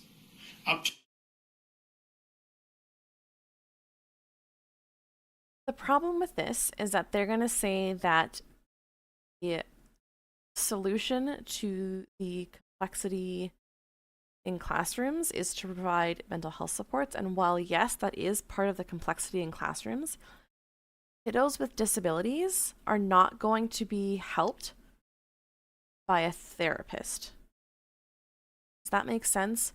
Like these kiddos who need the support in there is absolutely a place for mental health supports in schools. Don't get me wrong, that absolutely has a place, and that will alleviate if they actually do this. But having more school counselors in the school does alleviate some of the pressure on teachers. As a former junior high sort of teacher, I was quite often a therapist for some of my students. But when we're looking at, like, talking about hiring a teacher for a CASA classroom and hiring a therapist are two very different things. Yeah, I need a scribe in school for my language processing disorder, not a counselor. Exactly. Is there a need for more counselors? Absolutely. But that doesn't solve the complexity in classrooms. It provides some relief, but it doesn't solve it. The 20% of the grant can be allocated by school boards for personalized individual supports, like specialized counseling, psychologists, or behaviorists, and other specialized assessments. By investing in mental health supports, we're giving schools practical tools to help ease the pressure that teachers face, and, of course, help students thrive. These resources will make classrooms less complex by addressing some of the root causes of aggression and... Again, the aggression thing. Ugh. Not all kids with disabilities or kids with mental health struggles are aggressive. That's not a thing. Yeah, exactly. I have a sibling that was extremely helped by a school counselor. That school counselor got her a therapist and did all and like was super helpful. But my sister knew how to, like, my sister could keep up academically. She didn't need help academically. It's two separate things. Learning challenges, allowing teachers to focus on what they need to be doing most, teaching students and focusing on learning. With flexible funding and a range of support options, we're building safer, more supportive classrooms where every student has the chance to succeed and grow. Also, just a small note here. I know I keep pausing, and I know I talk about Alberta more than other places, but I'm so passionate about this stuff. Notice how the focus here is providing relief for the students. Like, they really don't want to provide support for teachers. In closing, by investing in student mental health and addressing classroom complexity, we're helping students build resilience. We're helping them do better in their school, and we're helping them to reach their full potential. I encourage all school boards and education partners to use these new resources, work with other community supports that may be available, and as always, as I know they do, keep student well-being at the center of everything that they do.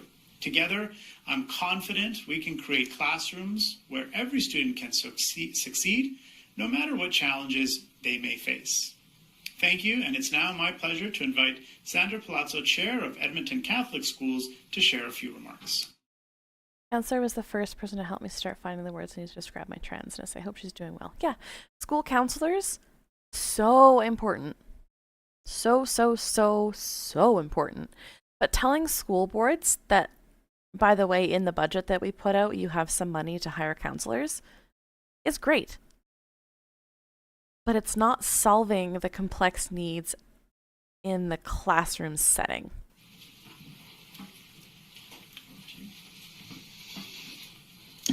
Good morning and thank you. Oh, that is some Dolly Parton hair. I love it. When you read headlines announcing additional funding, aimed at supporting our increasingly complex classrooms, we can't help but smile.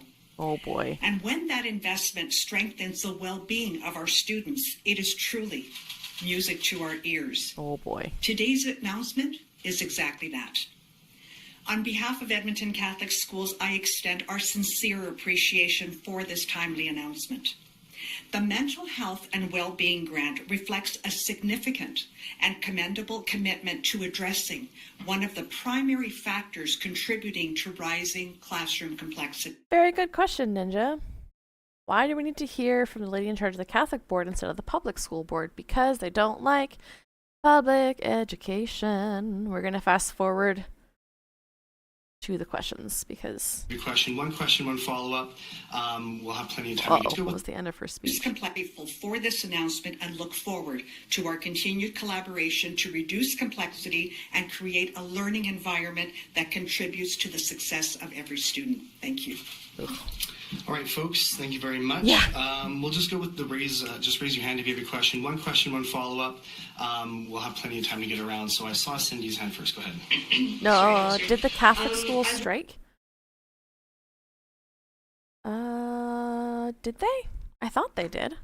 I wanted to ask about, so now you have the class size complexity data that you've collected from schools. You've also heard from 1,600 teachers in your province-wide call. So I'm wondering, where are we at right now in implementing recommendations from that aggression report, and how soon we can see those teachers? Yes, they did. That's what I thought. They did strike. Yes, so we don't have a final timeline as of yet regarding the Teacher Advisory Council, but happy to take the opportunity again to encourage any teacher who may be interested in being a part of that advisory group to... Yes, Olafin, absolutely. Yeah, it was on strike too. I just took a second and I was like, hold on, I think so. Conservatives view the role of education as get students to conform and fall in line as workers. Yep. Yup. To send us their details. We are still working at cleaning up some of the data that cleaning up the data. That's a terrifying phrase that I don't want to hear. In from our school boards, and we aim to have that information provided in a few short weeks, and we aim to have some of those early decisions about additional resource allocations tied to that data by February of 26. Yeah, redacted is correct. Is off topic, but 2026 is just around the corner. I know that you said the province is currently trying to reach a new deal when it comes to federal childcare, and with that $10 a day childcare mark coming up, I'm just wondering where are we at in finding a deal and some middle ground with the feds? We are planning an announcement within the next couple of weeks. We do have some news to share in that regard, so I will save that for another day. But yes, we do have some information to share to Albertans regarding continuation of childcare agreement, and I'll be happy to share that in, I think, about a couple of weeks when we have another podium scheduled. Janet? Yes, so there's a leaked email from Mark Long circulating online, and in it he says, regarding the teachers' strike, imposition of back-to-work legislation, in practice, an arbitrator would have likely sought a middle ground between the two proposals, leaving taxpayers on the hook for hundreds of millions, potentially billions in additional costs. And that's why they had to use an notwithstanding clause. So where is he getting this information from? Did you have some kind of analysis that going Oh, that's not a question he wants to answer.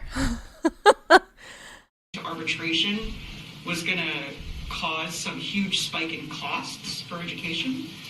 Well, I would encourage you to chat with him, of course, directly about his comments. I know that when we look at the notwithstanding clause and the rationale for implementing it, it's quite simple, which I think Minister Long is getting at with respect to his comments there, which is that the elected leaders of this province and the Legislative Assembly need to be the ones to make the final decision, especially on something that can have significant policy and financial implications. Those final decisions should rest with elected officials and not unelected individuals like an arbitrator. Yeah, we don't want decisions to be made by the people. We want to make the decisions. I also just wanted to ask you about the standards for special education, the rewrite of that. Heard from several parents who have children with disabilities extremely concerned about this process because there's not a formal representative of parents or people with disabilities at the table on this cabinet committee. Yes, I want to scream. This is such a good question. I have been preaching this from my soapbox for so long. The fact that these are the people rewriting the standards for disabilities in school is fucking terrifying. Sorry for the swearing, but like... What would you say to reassure them that those voices are going to be included in this process when you're considering what these standards should look like? Well, we'll be reaching out, if my office hasn't yet, to Inclusion Alberta. We were actually just talking about this a couple of days ago and finding an opportunity for them to come to the next available meeting. So I believe our next meeting is scheduled for... I promise, guys, they're coming next time. I promise. Next time they'll be there. For December 11th. I'm not sure if they're formally on the agenda to come to that meeting, but I have asked my team to reach out to Inclusion Alberta and make sure that they are able to... Inclusion Alberta is not the parents. Participate. If it's not at December 11th, a subsequent meeting. So I do intend to hear directly from them. And I'm confident that we'll get it right. I know, obviously, in a vacuum, there can be some concerns, but we take those concerns seriously. And I'm confident we'll get the right mix, so whereby students can continue to learn in the most optimal conditions. Oh, that's so scary. This recall paperwork has been filed to recall the... Ooh, he had a big shift the second the word recall was said. Watch the way he shifts. Conditions. Sean, this recall paperwork has been filed to recall the Premier, Danielle Smith. You're also on the list. What do you make of that? Well, as I've said time and time again, as it relates to my recall, that I think it needs to be used in situations where there's an egregious breach of trust. I saw that a political science professor, I think it was Dwayne Bratt from Mount Royal University, similarly agreed that these should be used for instances of egregious breaches of trust related to an MLA's core duties. Doesn't seem to be what's happening here. But I'm always happy to take direction from my constituents and voters in Calgaryville. How do you feel about people targeting the Premier? Do you still support the Premier? Oh, absolutely. Yeah, fully support the Premier, of course. I'm really excited about many of our major developments, including the most recent MOU with Ottawa that we've been able to secure, I think, is a major step forward. The healthcare restructuring will it's also terrifying. Take some significant steps forward in reducing wait times and getting more people access to surgeries. So, and, of course... Remember when I said at the beginning that I could do 5 hours just on Alberta? Yesterday, there was a healthcare announcement. There was a gun ban gun... What's the word I'm looking for? Whatever. Announcement. There was this announcement, and there was question period. Like, it just doesn't end. There's so many things going on in Alberta, and they're doing them all at the same time so that we don't know which one to look at first. Incredibly confident. We're in Alberta. Of the work that we've been able to accomplish in education. There's still more work to be done, of course. But we did BC and Saskatchewan, and now we're in Alberta. Proud of the fact that yes, we've it been has able on to it. Launch the largest school construction program in recent memory. Increase funding to education at historic levels. Again, much more work to do, but really happy with where things are at today. CTV. Hey, my name's Connor. Meet in person, good to meet you. I'm curious, do you think that money that was already part of budget 2025 is going to go far enough to alleviate teachers' concerns in terms of classroom? Oh yes, and we did Nova Scotia, correct. I think Laurel was still there for part of that. Again, what he doesn't mention in this amazing grant is they already put money aside for this in the budget. This is not a new announcement.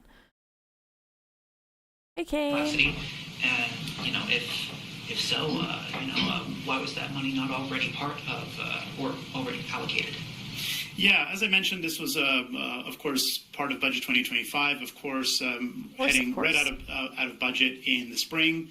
And into the summer, we're into really detailed collective bargaining negotiations and subsequently a strike. So it was challenging to find the right So the teachers caused us so many problems. An opportunity to be able to communicate the information. I think this is an exciting moment, though. Previously, dedicated mental health funding was not provided to school divisions. School divisions just came off a period where there was funding provided on a temporary pilot basis. And who cut that funding? There was no guarantee of that funding continuing. And so in Budget 25 and with this funding, we're able to announce the first-time establishment of a mental health and well-being grant. And I think that's a significant step forward in helping to address some of the challenges that we see in our classrooms.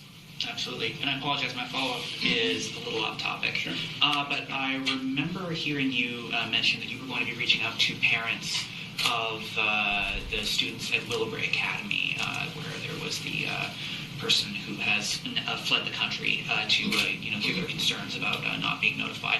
I was just wondering, have you been able to do that yet? Yes, I wasn't able to chat with some of the parents myself individually, but they did have a meeting with my chief of staff and my assistant deputy minister, and I've been given a summary of that meeting. Seems like there's some very practical and straightforward recommendations there. So we'll be taking a close look at the Early Learning and Child Care Act and accompanying regulations to see if there's more that we can do and make sure that parents are notified. And I think, in this circumstance, though, I know all of the procedures were properly followed. A concern was brought forward by a parent. An investigation by police authorities began immediately, as this was a criminal matter, Ninja. And the individual was removed from their place of employment. I understand that the individual has fled the country. I hope police authorities can track and extradite the individual and hold them accountable for their behavior. Thank you. We'll go to the lines. Operator, first caller, please.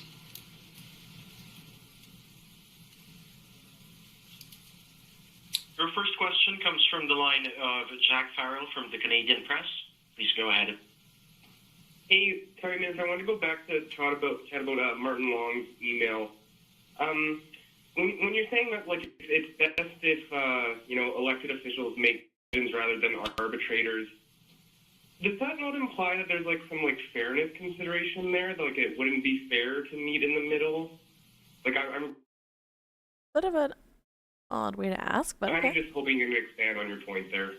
Sure. No, what I mean is that when we're looking at a circumstance that could impact government finances to the tunes of billions of dollars and influence and change government policy with respect to classroom management, those are complex considerations that can impact a variety of other areas of government policy and priority.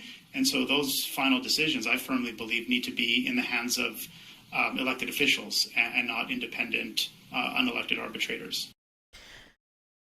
Yeah. Okay. We're gonna do the positive. We gotta do it. Alberta recall campaign launch. Rewind. Sure. We'll do that after this. Remind me. Premier Smith now appears to be amongst the UCP MLAs facing recall petitions. Documents sent to CTV News and posts on a recall organizer website suggest a campaign has been approved. Mason Despatie joins us now. Mason, what do we know about this petition and who's behind it? Well, Jefferson, it hasn't been posted to the Elections Alberta website yet, but paperwork from the organizers shows that it has been approved by the organization. They say it comes down to a lack of local representation. They're from the Brooks Medicine Hat area, and they argue that the Premier has no meaningful connection to the community. The organizers say support's coming in from across the political spectrum now, including from former UCP voters concerned about the use of the notwithstanding clause. More than 12,000 signatures will be needed in order to trigger a recall vote in Smith's constituency. The petition comes as Smith faces questions around possible changes to the recall rules, something the Justice Minister says won't be happening this session. We think that it's being weaponized by special interest groups to try and overthrow a government. That's not the intention of recall. It never was the intention of recall. But I can further say that those changes are being contemplated. They will not appear as part of any bill this session.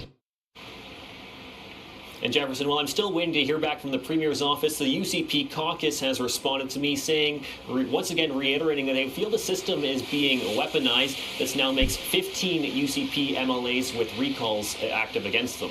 Guys, they're using our stuff against us. Yeah. According to documents sent to CTV, a recall drive in her Brooks Medicine Hat riding has been approved by Elections Alberta. Yeah, they're using the recall legislation to recall people. What a bizarre thing. This is Operation Total Recall. Where did...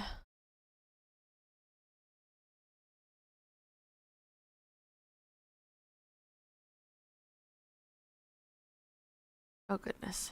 Yeah, exactly. Exactly. Initial paperwork approved. Operation Total Recall. It is an amazing name. Yeah. So, yeah, as of yesterday at 1:30, the recall status for Danielle Smith has changed from initial paperwork to initial paperwork approved. Yeah, he did Ninja because they wanted to use it to recall NDP MLAs. So, yeah. There, if you live in Medicine Hat, oh good. There will be, there has been, I'm so bad at the dates thing. Yeah, if you live in Medicine Hat or you know people that live in Medicine Hat. Did we just become best friends? Yep! Hey, Faya. Thank you for the sub, friend. How are you doing? Yeah, if you know someone that lives in Medicine Hat or you live in Medicine Hat, sign the recall petitions. Because they're very, very legal. Very, very legal and very, very much the way that the Conservatives built them. They just don't like that it's being used against them. All right, we're going to listen to one more frustrating thing and then a positive thing, and then we're switching out of Alberta. So we're almost there.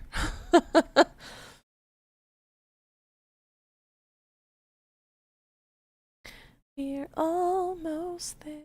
Where did my thing go? Yeah, it is a generic corporate oil and gas PNG. Yeah.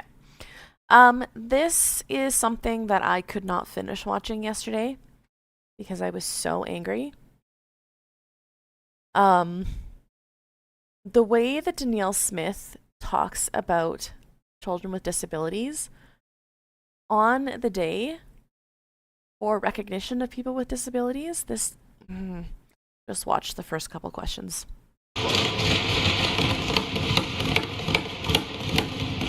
Thank you, Mr. Speaker. As we know, today is the International Day for Persons with Disabilities. Yet, people living with disabilities in Alberta feel under attack by this government every day. Not more so than students living with disabilities. In a town hall earlier this week, the Premier yet again seemed to say that she doesn't believe in inclusive education. What did the Premier mean when she said disabled students need to earn their way into a classroom and earn their way out with their behaviors? Question.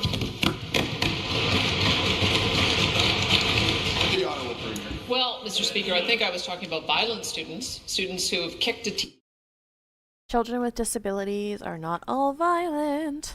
Teacher in the stomach so hard she needed surgery. Another student who bit a teacher's breast to the point where she also needed surgery. Teachers who tell us that they get beaten up and are afraid to go back to class.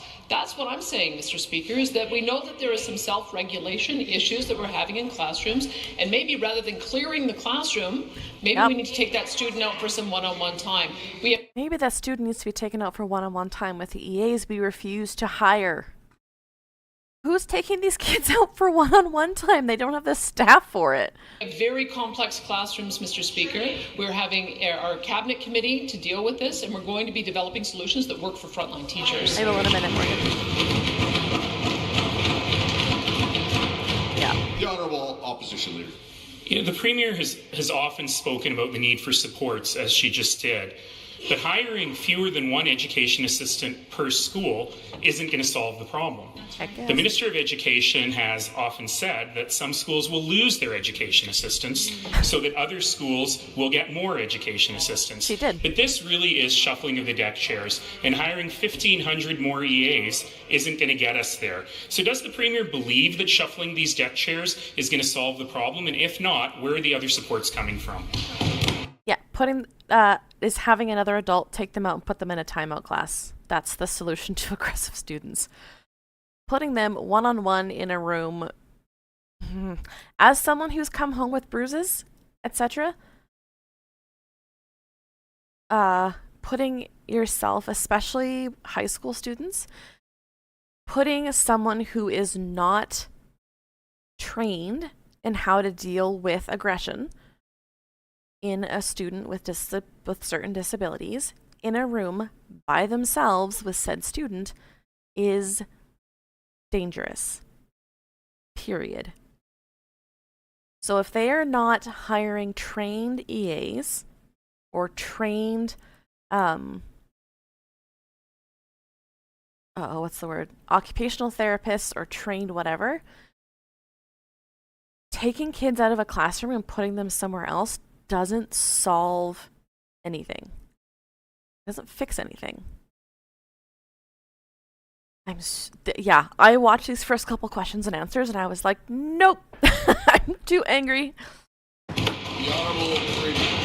Mr. Speaker, what we've committed to do is hire 3,000 more teachers and 1,500 more education assistants over the next 3 years. And we're going through and analyzing the data that we have. We were able to get most of the data in on November the 24th. And one of the things that we found was that the number of students who speak English as a second language went from 49,000.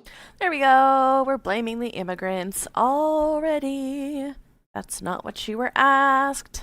To 77,000. That's what's causing the biggest pressure in our system right now, which may require specialized English language learning teachers or maybe specialized classrooms with more EAs. That's what we're going to be focusing on, Mr. Speaker, and that's where we're going to put the resources where they're needed. Again, they are going to put resources in again, I worked with ESL students, English as a second language students. Do they need supports? Absolutely they do. They deserve supports just as much as anybody else. But what about the kids with disabilities? She just said that the most important thing to hire people for is for ESL students, so that they can blame this entire thing on immigration. Yeah, a kid with autism can really, really gain hysterical strength. Absolutely they can. And I'll say this, but some people disagree on the right way to handle it, and it's a situation by situation. But when I was in school, I learned, there's items and stuff that you can do to sort of help them self-regulate, but there are holds for students that are smaller than yourself in order to make sure that they don't hurt themselves or others. But if you are not properly trained, yeah, it's horrific. Yeah, in a just world, she would have been struck down by lightning. And again, it's the same thing as with what we just watched with Demetrius Nicolaitis. Do we need counselors? Yes. Do we need supports for ESL students? Yes. But to stop there is horrific. Leader of the official opposition. Well, those supports are certainly needed, but the government hasn't funded them. They funded 0.5 additional EAs per school. But the government's attacks on people with disabilities go far beyond the classroom. We remain the only province that's clawing back the Canada Disability Benefit. People on AISH living in affordable housing are going to see massive increases in their rent. And we have yet to hear anything from the government on how to support people with disabilities they want to enter the workforce at a time of massively high historical unemployment. Why does the government feel the need to target people with disabilities instead of improving affordability for everyone?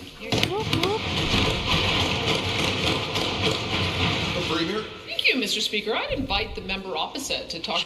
Oh, What would her plan be for someone who is 6 foot tall by 7th grade, easily overwhelmed? Yeah, I am not a tall human, and I am not a large human and I worked with high school students that, at some point,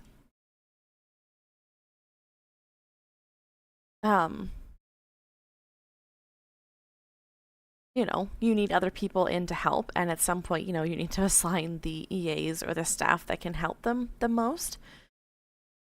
But yes, to say that student has to earn their way into a classroom by their behavior, but the quote-unquote punishment is that they get taken out of the class. Do you know how many students that's a reward? If I show aggression, I get taken out of the classroom, and I don't have to do... that is the number one... Not the number one, but it is a very high reward system for those kids. And yes, she is trying to lump ESL students with special needs. Yeah. Language barriers and disability barriers need different training. Not only is she lumping them together, she's saying that only the ESL ones are important. I have seen more aggression from non-disabled students from other cultures that vilify LGBTQ. Your neighbor's daughter was threatened to be stoned. Yeah, that's horrifying. I was in the track team, I was fast as strong in hell. Yeah. These... And you still, Ninja, deserved an education. And you deserved, and that social teacher deserved to have supports in place to protect both of you. And when that doesn't happen, teachers get hurt, the kids get hurt. Awful. His friends in British Columbia in the NDP and in Manitoba in the NDP and ask them to raise their level of disability payments to match what we do in Alberta. In Manitoba, they are $554 less per month than Alberta. In British Columbia, they are $417 less per month than in Alberta. What we're doing, Mr. Speaker, is that we are matching what it is the federal government is asking every other province to do. It's the federal government's fault. Hey, Info Thumb Wars. Yeah, Kat, We're I well agree. above the $1,814 a month, and we're going to stay that way. Yeah, absolutely, Ninja. Leader of the opposition. I remember a time premiers used to talk about the Alberta advantage rather than trying to be just as good as the other guys. Yeah. Now, the premier has often blamed Alberta Health Services for all the failings of the corrupt care scandal, despite scads of evidence to the contrary. This also ignores the fact that this is another, again, the corrupt care scandal. It's a whole other thing, but I just wanted to show you the level of disdain that this government has for students with disabilities. It's not subtle. It's not hidden between the lines. It's blatant, and it's horrific. It makes me very angry. Okay, we're gonna end our... What is this one again? I forgot. Hangnail and human. I freaking love Lisa. 2 seconds. I'm just loading up the other. Okay. What does Nenshi have in it? It's a pocket square. Yeah. Is indeed. Shall we refresh our brains with some Lisa B and some Vashi, because we love them both, and both are incredible women? That's Stephen Guilbeault ahead of his first... It is disgusting. And then to say that the parents don't deserve to have a say, but they're going to ask some sort of committee, is just... It's so frustrating. It's so frustrating.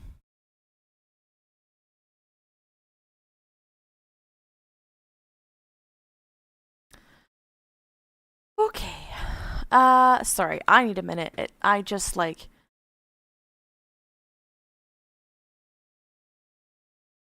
makes me very upset to hear people talk about students like that. Any students. Okay, Vashi interviewed Stephen Guilbeault. Tea break, yeah. That's why we're doing this right now. I was like, we could talk about another frustrating story, but I think we need to do this first and give ourselves a break for a minute. She's so great. First Liberal caucus meeting since quitting cabinet over last week's federal energy agreement with Alberta, a deal that would see the feds waive clean energy regulations in exchange for the province negotiating an increased industrial carbon price, all in pursuit of a new bitumen pipe. And again, as someone who is neurodivergent, has a kid who's neurodivergent and will likely need supports at some point, and as a former EA who worked with those kids, it is, yes. And I am just as passionate about the shit that's happening to the trans community that is equally as horrific. I just personally have more experience with the schooling and the kids with disabilities section, because I've lived it. I was an EA for over 10 years. And then I worked for a couple companies doing, respite care and stuff. So it's something that's very, very important. Yeah. Alberta recall campaign launched against Danielle Smith. And yeah, the sale of armored vehicles thing. Oh, I can't even cover that today. Pipeline to the Pacific, something Mr. Guilbeault said he couldn't back, calling the agreement a, quote, serious mistake. But he has decided to stay in the Liberal caucus, and Mr. Guilbeault is with us live in studio right now. Hi there. Good to see you. Thank you very much for making the time. My pleasure, Vashi. Have you had any regrets since your decision? No, I've not. Why not? It's a tough decision. I mean, as a cabinet minister, you have a responsibility to tell your prime minister what you feel is the right thing or the wrong thing to do. And if you disagree with a policy or a decision by the government in our parliamentary system, then as a cabinet minister, your only recourse is to leave. And this is what I did.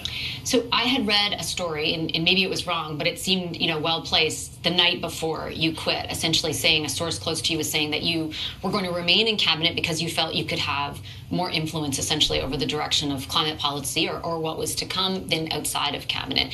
Less than 24 hours later, you quit. What changed in that period? I mean, from the first moment I saw a draft of the agreement, the memorandum of understanding between the federal government and Alberta, I voiced my strong opposition, and I told people, I told those people who were with me that I understood that me opposing this would have some consequences, i.e. me leaving cabinet. And from that day on, Tuesday, Wednesday, tried to work are there changes that could be made to the agreement? But by then it was pretty baked in, and the changes that were made were largely cosmetic and didn't change the nature of the agreement. I felt, and I feel, we left a lot on the table for not getting a lot in return. This idea that we have to abandon our clean electricity regulation that will help us clean up our electricity grid across the country for decades to come, in exchange for Alberta putting a better price on pollution. They already have to do that because of the federal pricing system.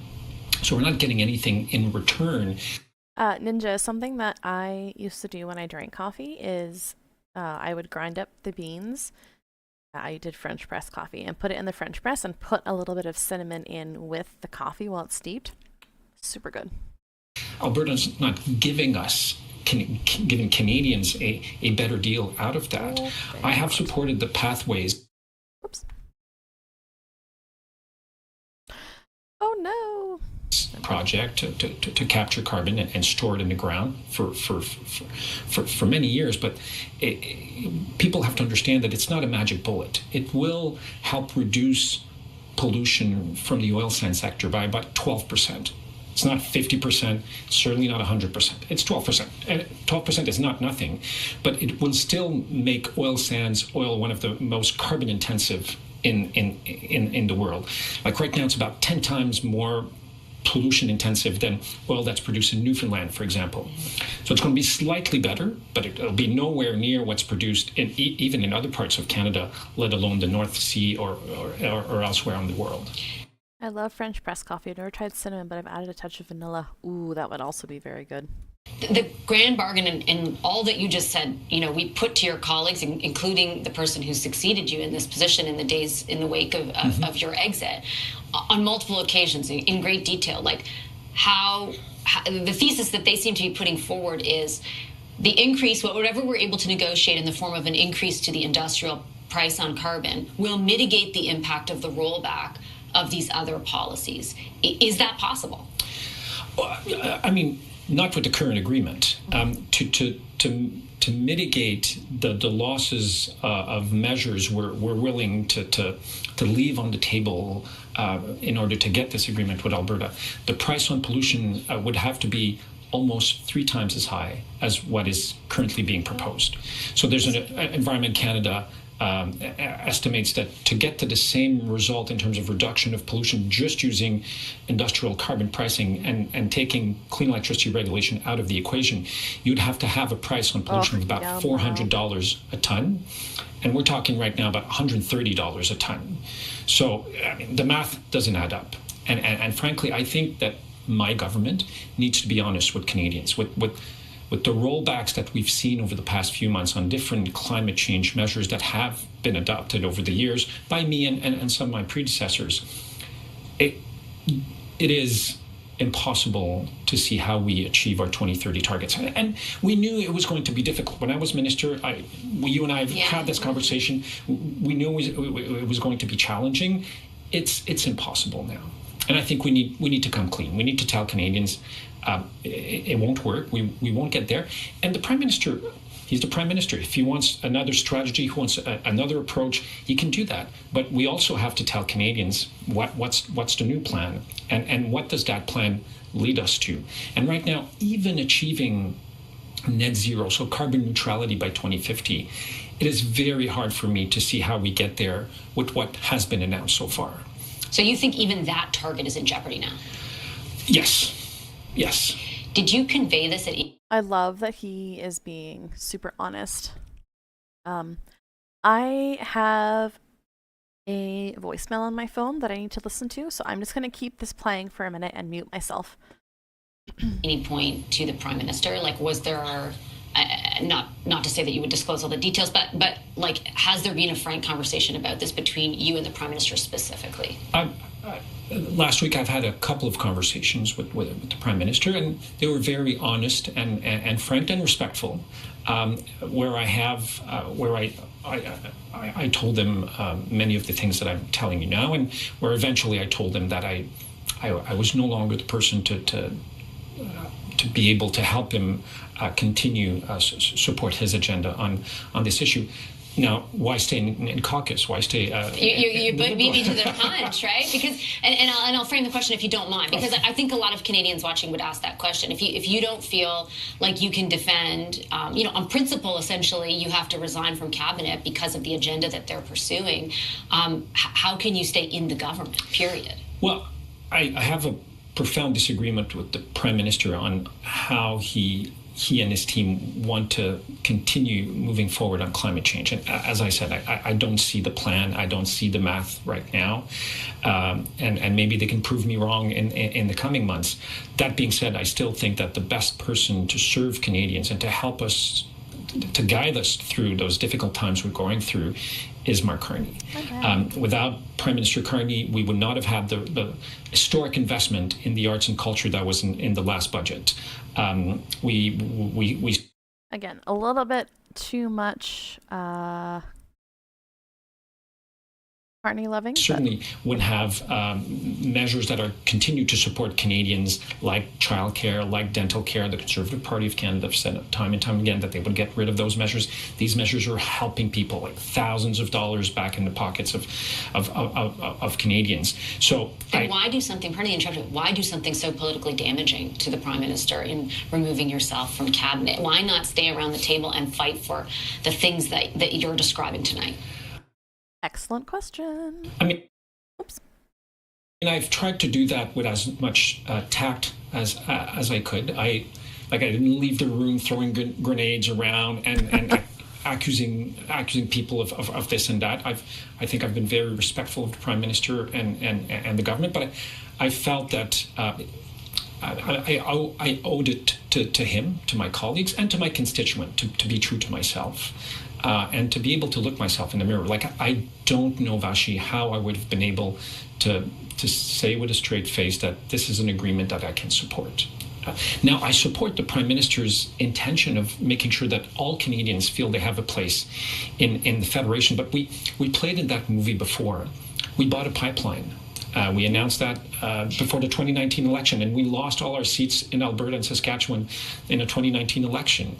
But maybe because it wasn't about the seats, like, how is it okay to buy that pipeline but not build another one? Like, you stood by that Prime Minister then. Actually, I never supported that pipeline. You didn't, but you still stayed in cabinet. No, I wasn't in cabinet when that decision was made. And when I ran in 2019, I specifically said that I disagreed with the pipeline, but I agreed with many of the other things that the Prime Minister at the time, Prime Minister Trudeau, was doing, specifically on climate change and nature. And as you know, politics is about compromise. In a country of 40 million people, you're not going to win all your battles, but at some point you have to draw a line in the sand and say this is a place where I can't go, and respectfully elbows and say that I have to leave cabinet. Do you think that you can remain in you plan to remain? Like, do you plan to run in the next election, for example, under the Liberal banner? Like, do you or are you seriously considering your future outside of just cabinet because of this? I plan to stay a member of the Liberal caucus and to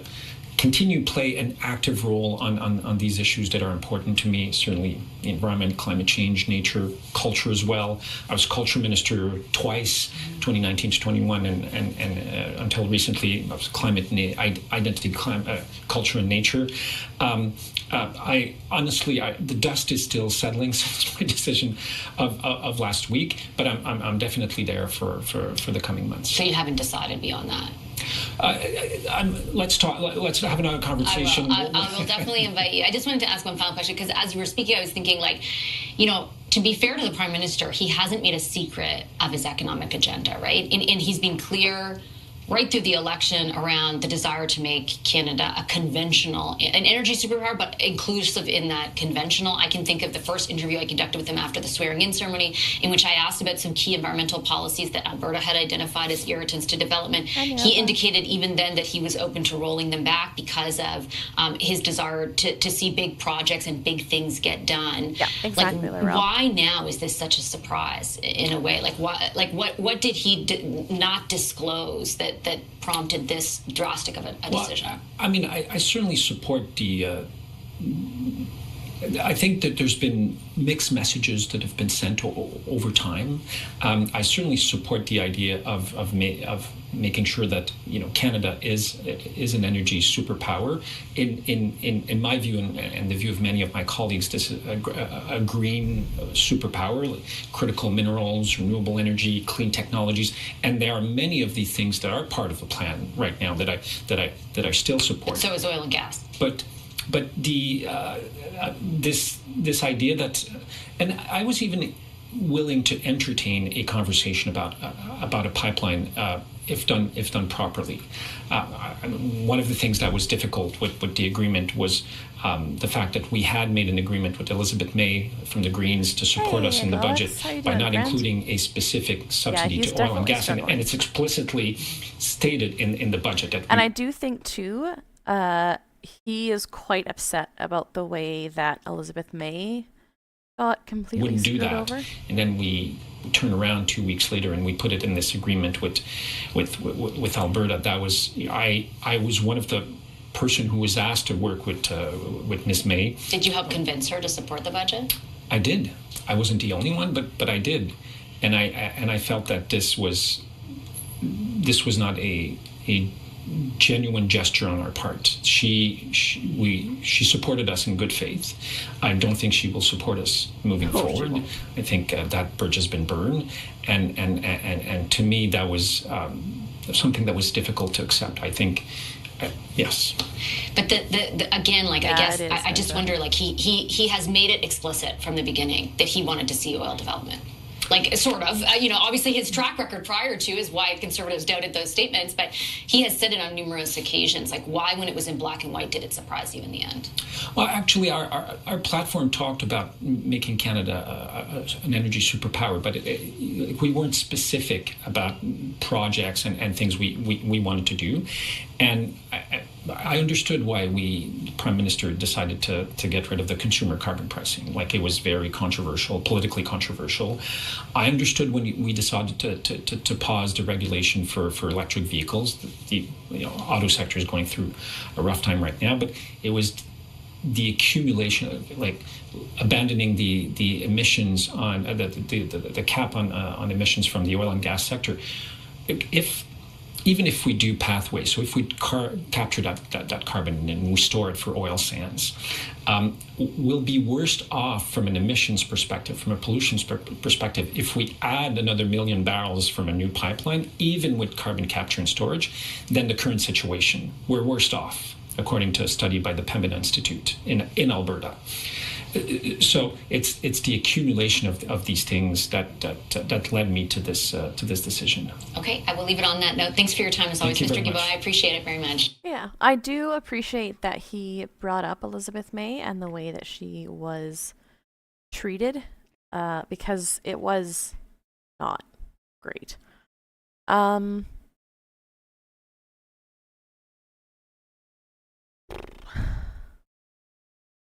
There's sort of two directions that we can go here.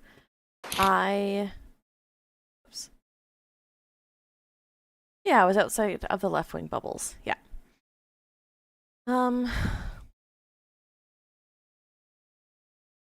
Okay.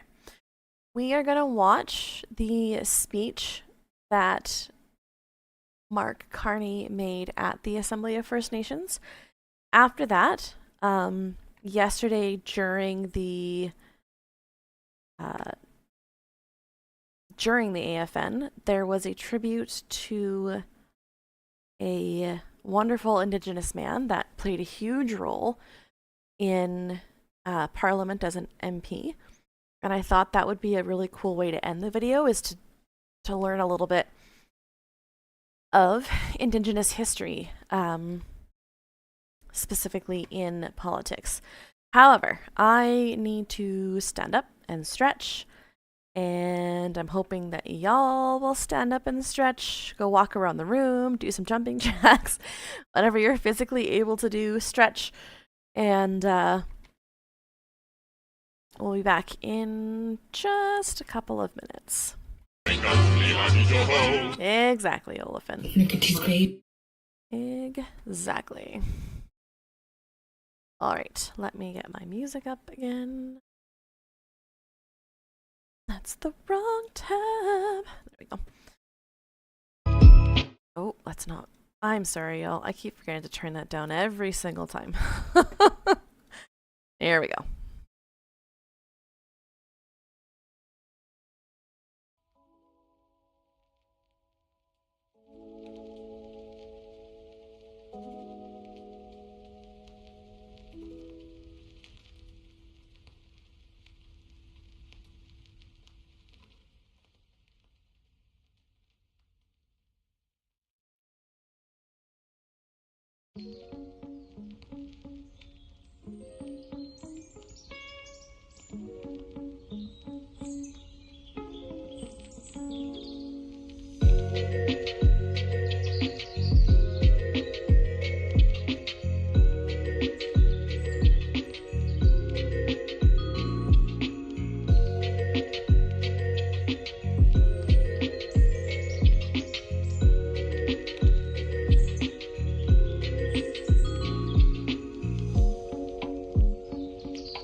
Alrighty. I'm going to take Vapor's suggestion.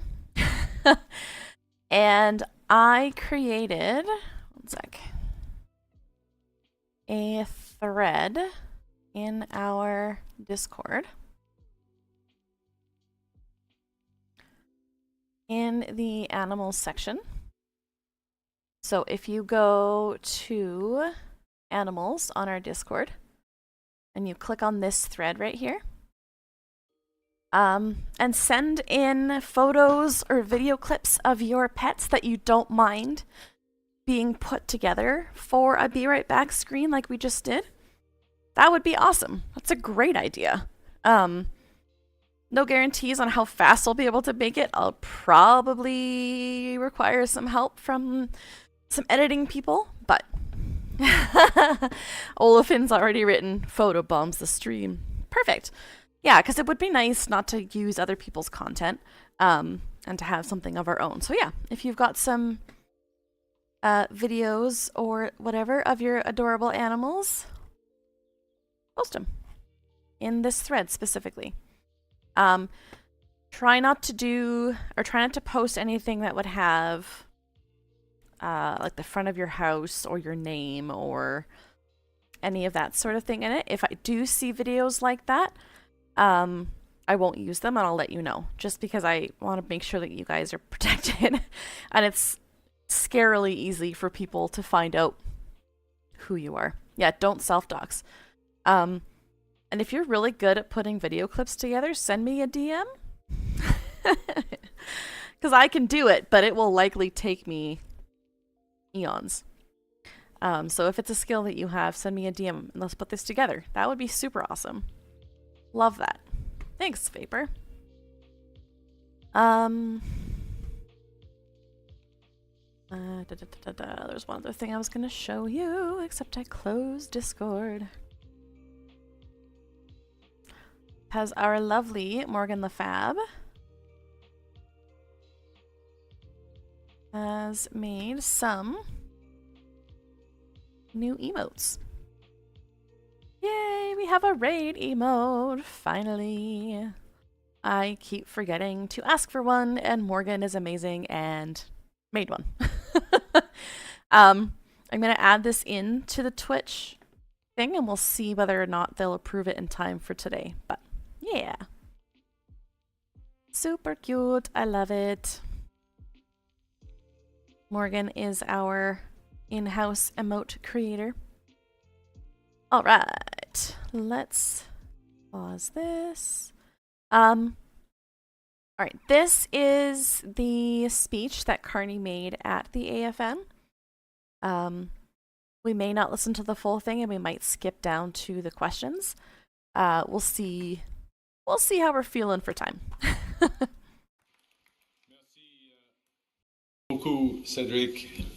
Good afternoon, everyone. Thank you for Leftist audio again. He's very, very quiet. For that kind introduction. Thank you for your attendance here. Thank you for this invitation. I want to begin by acknowledging that we are gathered on the unceded territory of the Algonquin Anishinaabe people. And I want to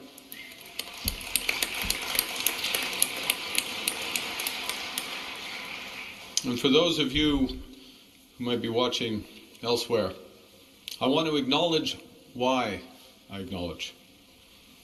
This land acknowledgement honors First Nations as the first stewards of this land. It recognizes the painful history during which First Nations were displaced from their territories. And it also points to the possibility of reconciliation, the opportunity for renewal that comes from acknowledging and confronting our past. I want to thank all the elders, the drum, and the leaders gathered here today, and those who will gather over the next 2 days. And I want to extend a special thanks to National Chief Woodhouse Nipanak for her invitation and her leadership. I also want to thank the AFN regional chiefs and the entire team at the Assembly of First Nations for bringing us together today, bringing us together this week, and including me in this gathering. Merci à toutes les personnes présentes dans cette salle pour les discussions, les conseils et le travail que nous accomplissons ensemble. At the outset, I want to make clear that Canada's new government is committed to working directly with you to build stronger nation-to-nation relationships. For it's only by working together that we can build stronger, more prosperous First Nations communities and a stronger, more resilient Canada.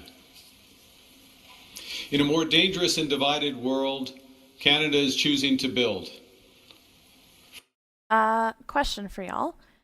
Put a 1 in the chat if you want to watch Carney's speech, like the whole thing, and then the questions. Put a 2 in chat if you just want to watch the questions. 1 in chat for speech and questions, 2 in chat for just the questions. We've been sitting and watching the videos for a little while, so I want to check in on y'all. 1 for speech and questions, 2 for just the questions. We got 1, 2.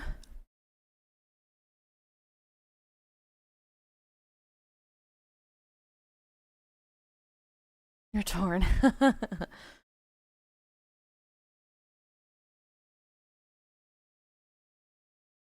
To be fair, this speech isn't super long. And most of this is questions. Just so y'all know. Anybody else have a preference? We got 5 votes of the 20-something people that are in here.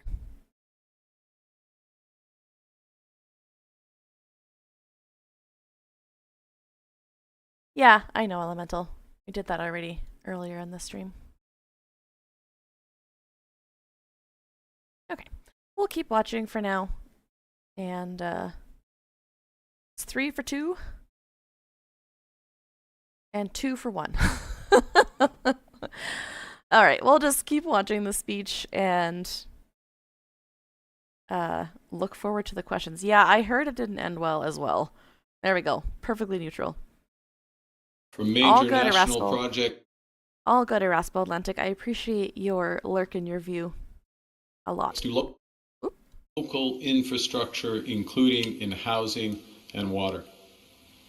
And above all, we are choosing to build brighter futures for all our people across this great land. This mission of building is a positive endeavor.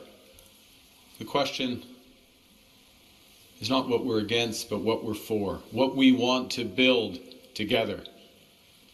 Because this approach must be informed by and can only move forward with First Nations. Il s'agit d'une approche qui nous unit autour d'une mission commune visant à créer des opportunités et à favoriser la prospérité partout au Canada. Now, I would have preferred if he would have used one of the indigenous languages, but it's not just what we build, it's how we build. We build Canadian. We build sustainably. And crucially, we will build in partnership by upholding Indigenous rights and building in ways that first... He would butcher it, I agree. But I do think that our nation leaders should show more interest in learning some of the Indigenous languages, even if he just threw a little bit into his speech. Nations, communities have greater security and greater prosperity. It's actions over words, I guess. Le nouveau gouvernement du Canada sera un partenaire indéfectible. Et ce, en respectant notre détermination, en reconnaissant que le partenariat commence par une compréhension commune. et en faisant de l'équité et de la participation des Autochtones une priorité au moment de bâtir notre pays. First Nations leadership, prosperity, and opportunity must be foundational. Ooh, these people are not happy. And laying this foundation begins with engagement. And that's why this summer I held 3 summits to engage First Nations, Inuit, and Métis leadership about your priorities, about their priorities, to discuss opportunities for communities, for equity ownership, for resource management of major projects. Over 430 First Nations were represented at the first summit in Gatineau. Lors de ce sommet, j'ai clairement entendu que ce partenariat devait inclure le respect de l'autodétermination et un engagement continu envers la Déclaration des Nations Unies sur les droits des peuples autochtones, ainsi que le consentement libre, préalable et éclairé. J'ai aussi entendu que vous avez beaucoup d'idées et d'ambitions, et ensemble, ayons l'audace et l'ambition de les réaliser. C'est ainsi que nous irons de l'avant ensemble. Cet été, j'ai aussi entendu plusieurs bonnes idées pour des grands projets et des petits projets. Now, nation building carries more than one meaning. Yes, projects that build our national economy, and through Indigenous equity and management that help build First Nations. Yes, Dr. Badstrings. This is not an aspiration. We did cover that. He did indeed resign after saying he wasn't gonna. This is not an idea. It is the law. No. Specifically, under the Build Canada Act, for a project to be in Canada's national interest, it must strengthen our country's autonomy, resilience, and security. It must contribute to clean growth and align with our climate change objectives. And it must, by law, advance the interests of Indigenous peoples. Thank you. So to move from legislation to action, we launched the Major Projects Office to coordinate the development and financing of potential nation-building projects. This was mentioned earlier by Olafin. Rachel Gilmore's video on the ICE vehicles came out. If you are not following Rachel Gilmore, she streams typically Tuesday nights. And oh shoot, she has a... I want to make sure I shout out the right person because I've done that before and I definitely shouted out the wrong person. Thank you, friends. I was like, where has her underscore? She streams Tuesday evenings and then she does a live podcast on Fridays on Twitch. She's got a Substack, a Patreon, all of those things. But yes, this is the video that she just put out on the Canadian company supplying armored cars. So sorry for the random throw in, but I just got this email, so. Violating human rights in the US. But did you know? So we all know that ICE is violating human rights in the US. But did you know that a Canadian company is profiting off of ICE? That's right. I've independently confirmed what The Independent, a British publication, first reported, which is that the Canadian company Rochelle is selling more than 10 million Canadian dollars worth of armored vehicles to ICE. Ones that can stop 50 caliber rounds and protect its passengers from bomb blasts. But here's where things get kind of interesting, as I reported in a new column for the tie Tyee. To date, Rochelle has only ever been granted one Canadian government contract, a 2019 purchase from National Defence of about $324,000 worth of trailers. But Industry Minister Melanie Joly, seen here smiling in a photo with a Rochelle executive, told a Vancouver Board of Trade in March that Canada has to up its spending to fulfill its NATO targets, and she wants Canadian companies to take advantage of that. Around the same time, Rochelle's CEO called on the government to buy Canadian, and Rochelle promptly, according to a report from the Investigative Journalism Foundation, registered to lobby the federal government. All of this raises a sticky question about government procurement in the Trump era. Where do they draw the line in terms of working with Canadian companies who are also profiting off of the more egregious aspects of Trump's regime? So I asked them. I emailed Melanie Joly's office, who referred me to National Defense, who referred me to the Foreign Affairs Minister's office, who then never replied. Meanwhile, ICE agents in the field, who the Canadian company's armored vehicles will be carrying, have been facing mounting accusations of human rights abuses and violent acts. ProPublica has documented that people have been, quote, dragged, tackled, beaten, tased, and shot by immigration agents. They've rounded up citizens and held them for more than a day without letting them call lawyers or loved ones. In just one viral incident among many, ICE agents shot a pastor in the head with a pepper ball. The government can't stop Canadian companies from working with and profiting off the more inhumane elements of the U.S. administration. But after an election campaign that Mark Carney's Liberals won on a promise to keep their elbows up, they have to have red lines. Instead, Carney's government continues to place big business over morals. Like when I reported that the Canadian company Garda World would be staffing the Florida detention center known as Alligator Alcatraz. The government refused to comment on whether it would continue working with the security giant. And since I published that article in mid-August, the government has granted Garda nearly $2 million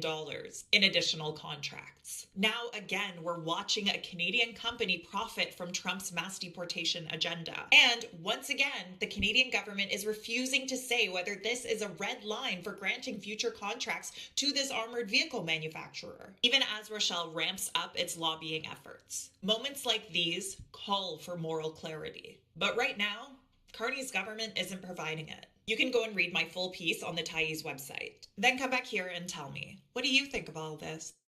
Yeah. Not great. So that is her article. If you are not following her on Substack, I will post the link in the chat. All right. That is that. Again, a story that I didn't cover today because I want to make sure that when I'm covering stories, I do have at least a little bit of knowledge on the subject. And this is something that I need to spend more time looking into before I can speak on it. Yeah, back to Carney. That office has held several regional engagements with rights holders to encourage meaningful partnership and involvement of First Nations. And to ensure that Indigenous participation is embedded throughout this process, we have created the Indigenous Advisory Council. But let me be absolutely clear. None of this engagement counts as consultation. That process of consultation only starts once projects are referred as possibilities to the Major Projects Office. Under the legislation, there must be consultation consistent with free, prior, and informed consent before a project can be designated in Canada's national interest, and none have been so far. But even once one is designated, even once that happens, there must be additional consultations on the conditions necessary for that project to succeed. And these conditions, these issues would naturally include requirements for Indigenous ownership, Indigenous economic benefits, and environmental protections. Now let me illustrate that by giving a quick example of a strategy that Major Projects Office is currently evaluating. It's called the Northwest Critical Conservation Corridor. The corridor is in an area of northwest British Columbia that sits atop vast deposits of critical minerals and has the potential to connect the clean electricity grid of BC Yeah, the true power banker, grids of Yukon absolutely. and Alberta, while creating a new conservation area the size of Greece.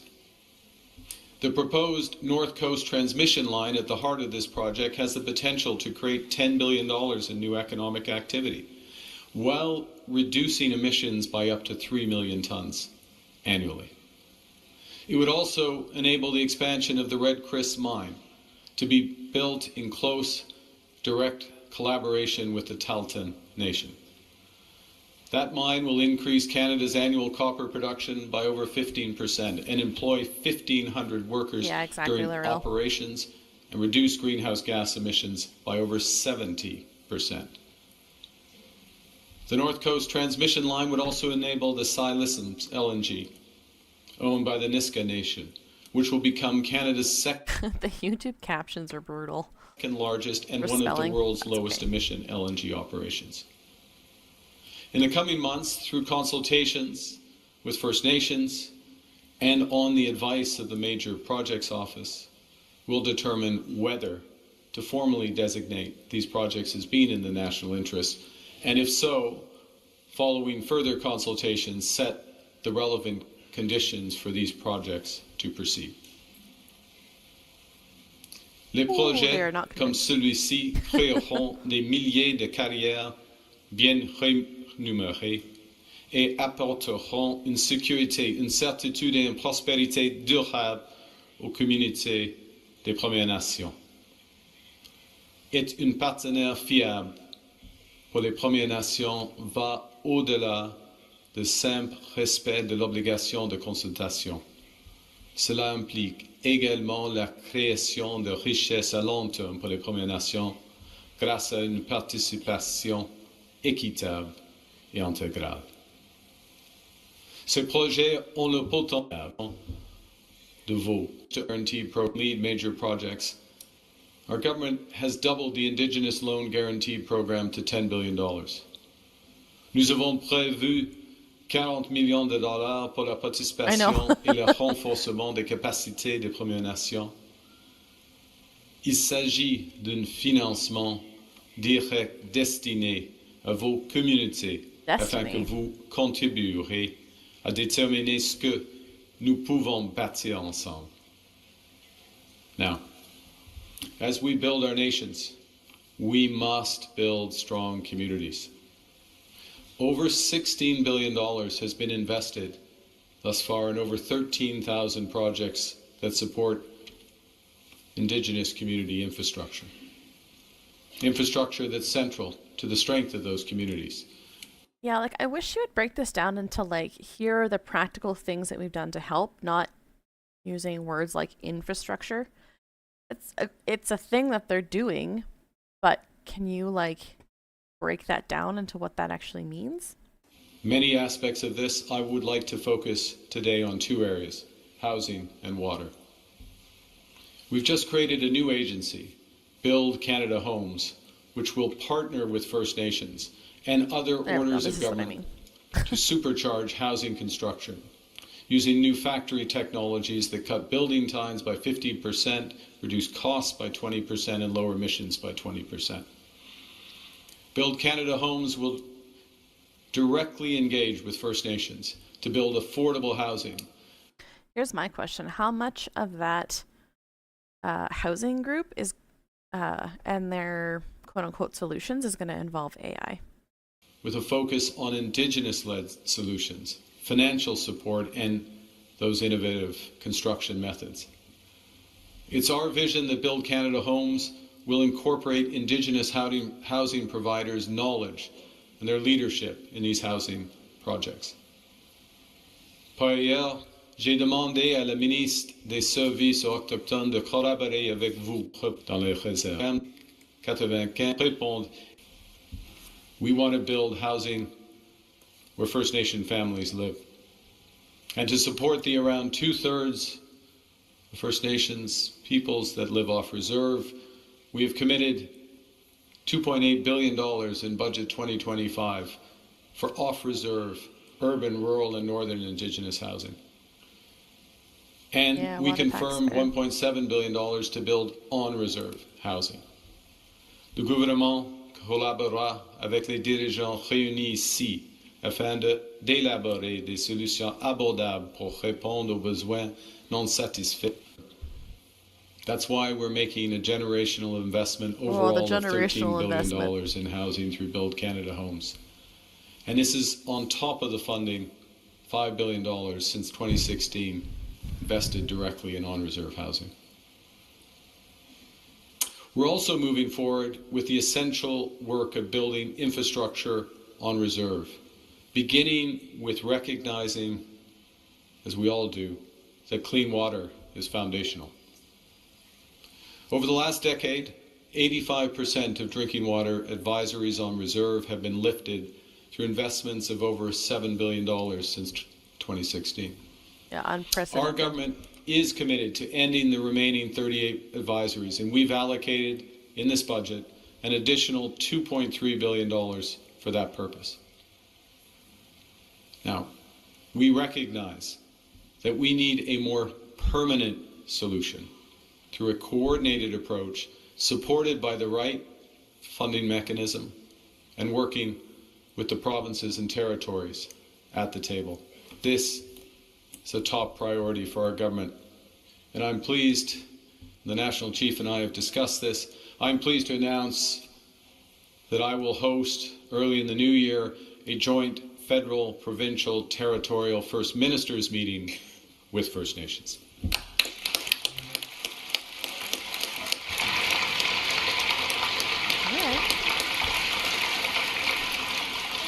And you will set the agenda. Good. I'm sure that coordination and solutions on water will be one of the main items.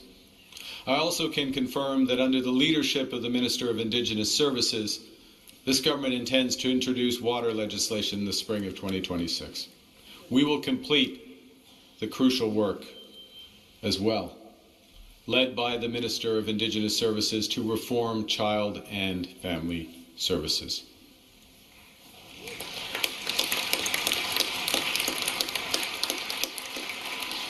This will help ensure the First Nations children grow up safe, secure, deeply connected to their families, their culture, their language. Our approach to child welfare will be First Nations-led, community-led, and it will be supported by significant additional funding. Now let me move towards a conclusion. That's a euphemism. I'm not quite ready to conclude, but I'm moving towards. Aye. Because I want to say a few words about a fundamental issue in relationships, which is trust. Because building together, you can only build together with trust. And I recognize that trust is never a given. It can only be earned, and it's earned through sustained action over time. Trust grows through partnership. Il faut donc collaborer de manière continue, dès le début et de façon transparente avec les dirigeants des Premières Nations à mesure que nous bâtissons des infrastructures dont vigueur, trust base, and the choices we must take together. And while our government has just undertaken a rigorous spending review in advance of the budget, we protected the essential programs of Indigenous Services Canada and the work of Crown Indigenous Relations. Core services, such as healthcare, community safety, child and family services, education, and mental wellness, all of these will continue to progress. This builds on the over 400% increase in investments in Indigenous communities over the past decade. It also means that we recognize, that while outcomes have been made. Pausing for a second. We have a new emote from Morgan. So we actually have a raid emote. Thank you, friend. Many cases improved. Love it. There has not been as much progress as any of us would want, and certainly not enough progress, especially for the children who deserve it the most. So we will work together to better focus appropriately scale and optimize these investments to maximize their impact. And that should mean more First Nations-led solutions, greater funding directly to rights holders with better measurement of outcomes. And finally, trust requires listening, even when the truth is difficult to hear. Yes, seriously, Tyrion. Canada's new government is moving forward on the truth and This is the new thing that he's been spouting off, is the new government, because he wants to so badly separate himself from the Trudeau government and the last 10 years, and that's been his current phrase that he's stuck on. Reconciliation Commission's calls for action. We are advancing the calls for justice from the National Inquiry into Missing and Murdered Indigenous Women and Girls. Good. Nous mettons en œuvre la loi relative à la Déclaration des Nations Unies sur les droits des peuples autochtones en partenariat avec les peuples autochtones.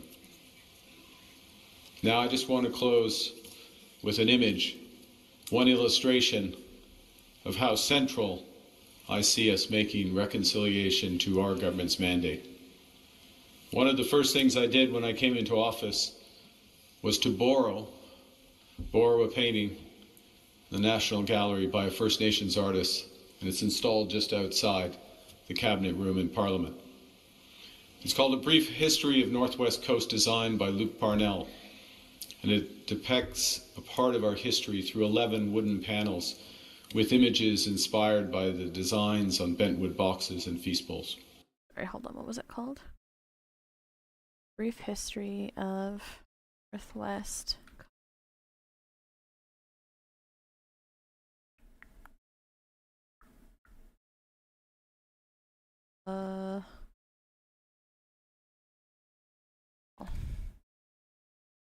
I believe that is this right here.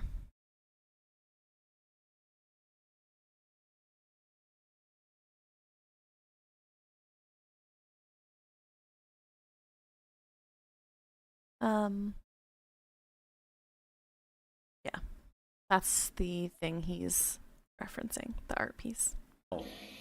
And it depicts a part of our history through 11 wooden panels with images inspired by the designs on bentwood boxes and feast bowls.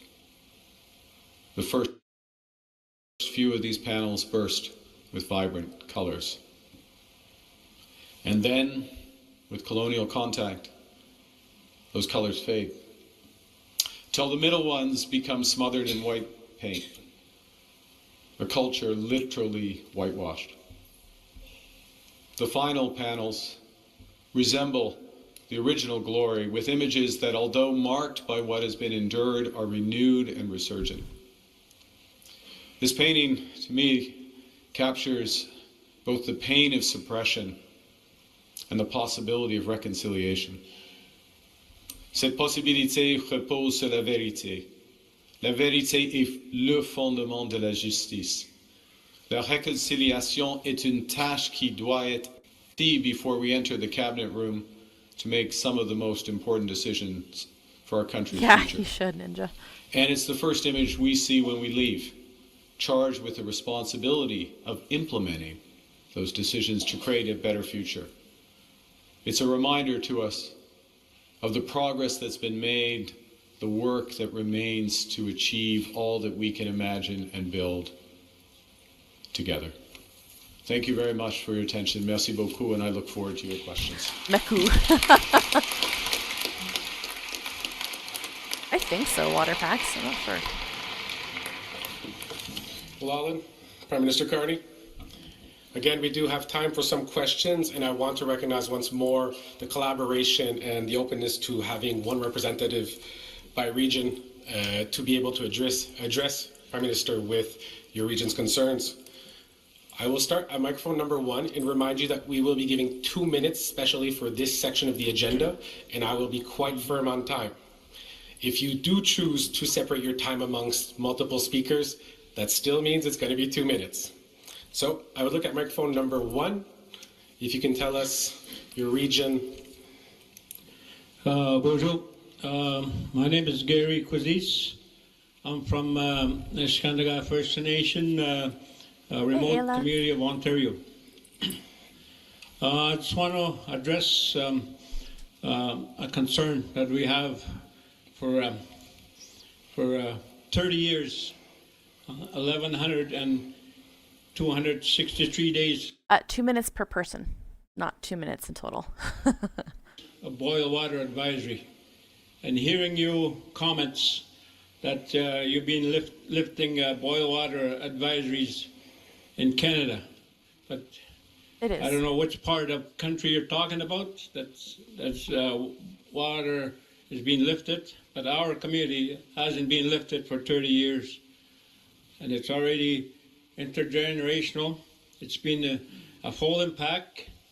I got a cap that says every child matters.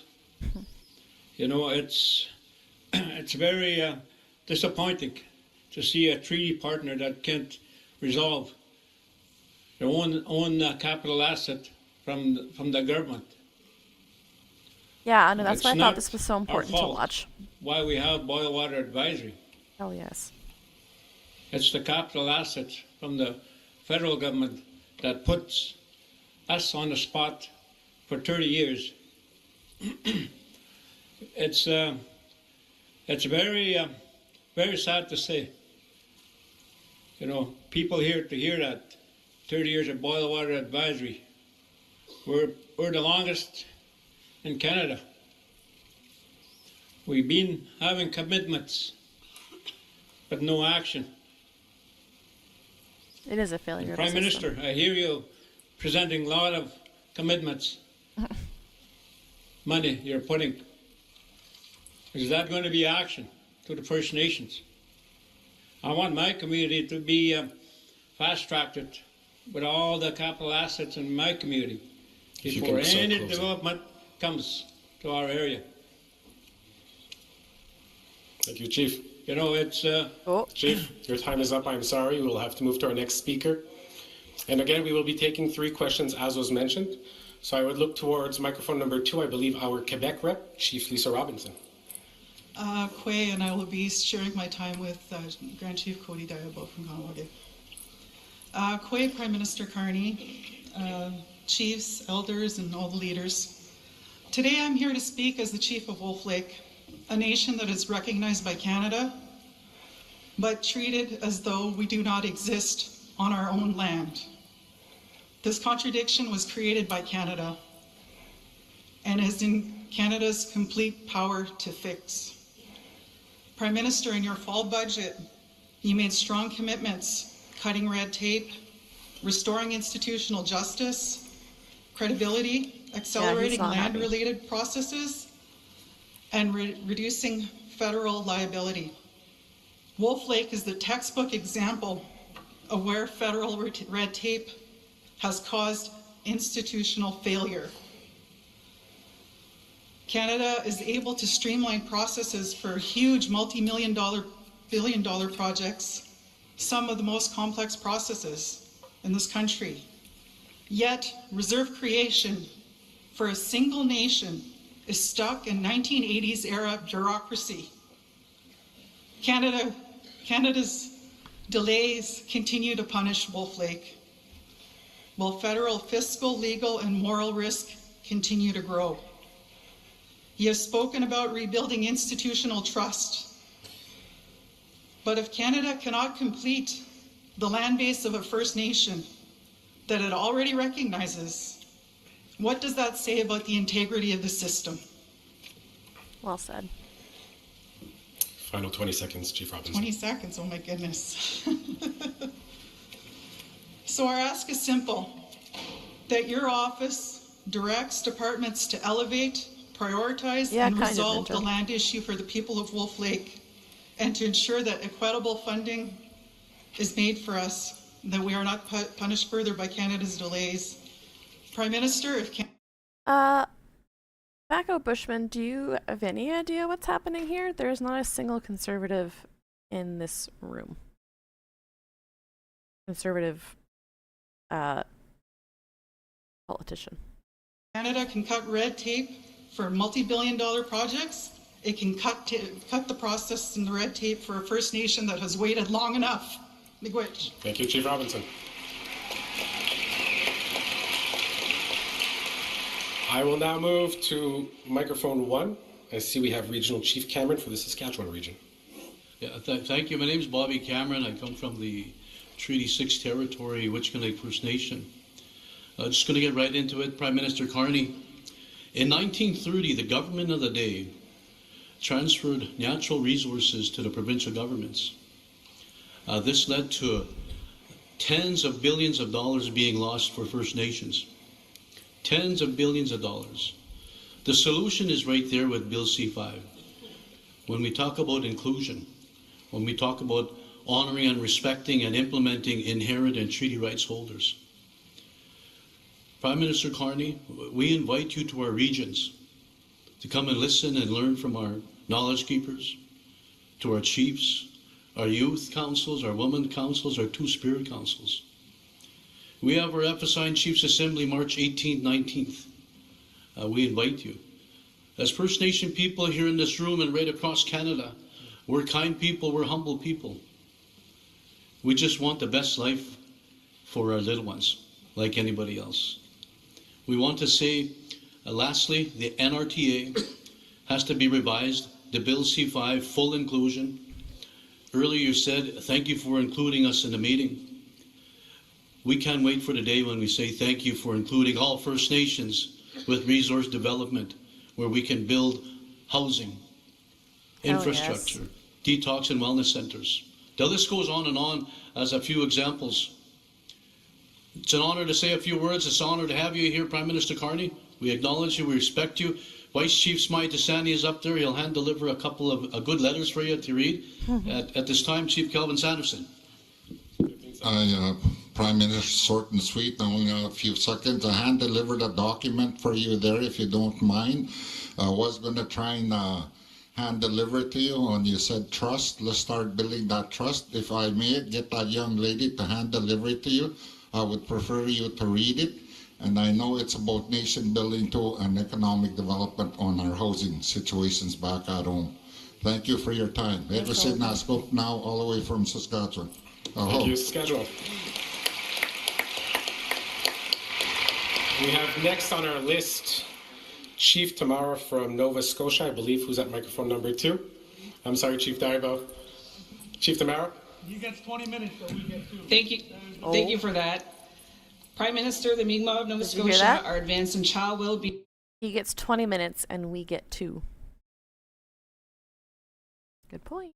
In jurisdiction, implementing our rights recognition tables and preparing for major economic shifts such as offshore wind, moderate livelihood, and the transfer of federal lands.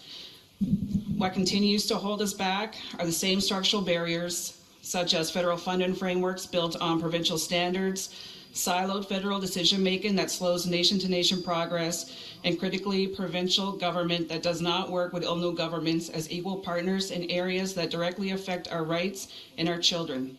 We are also still without a true revenue model that reflects our treaty bit of both, Aria.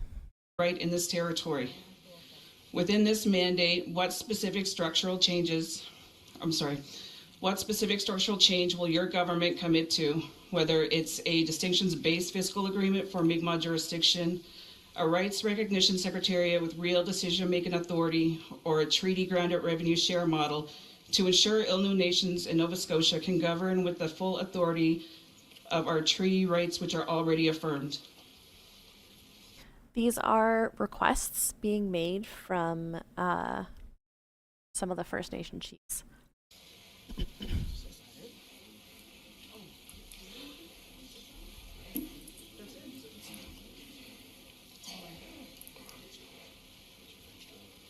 Sorry, that's it. I'm done. Thank you, microphone number 2.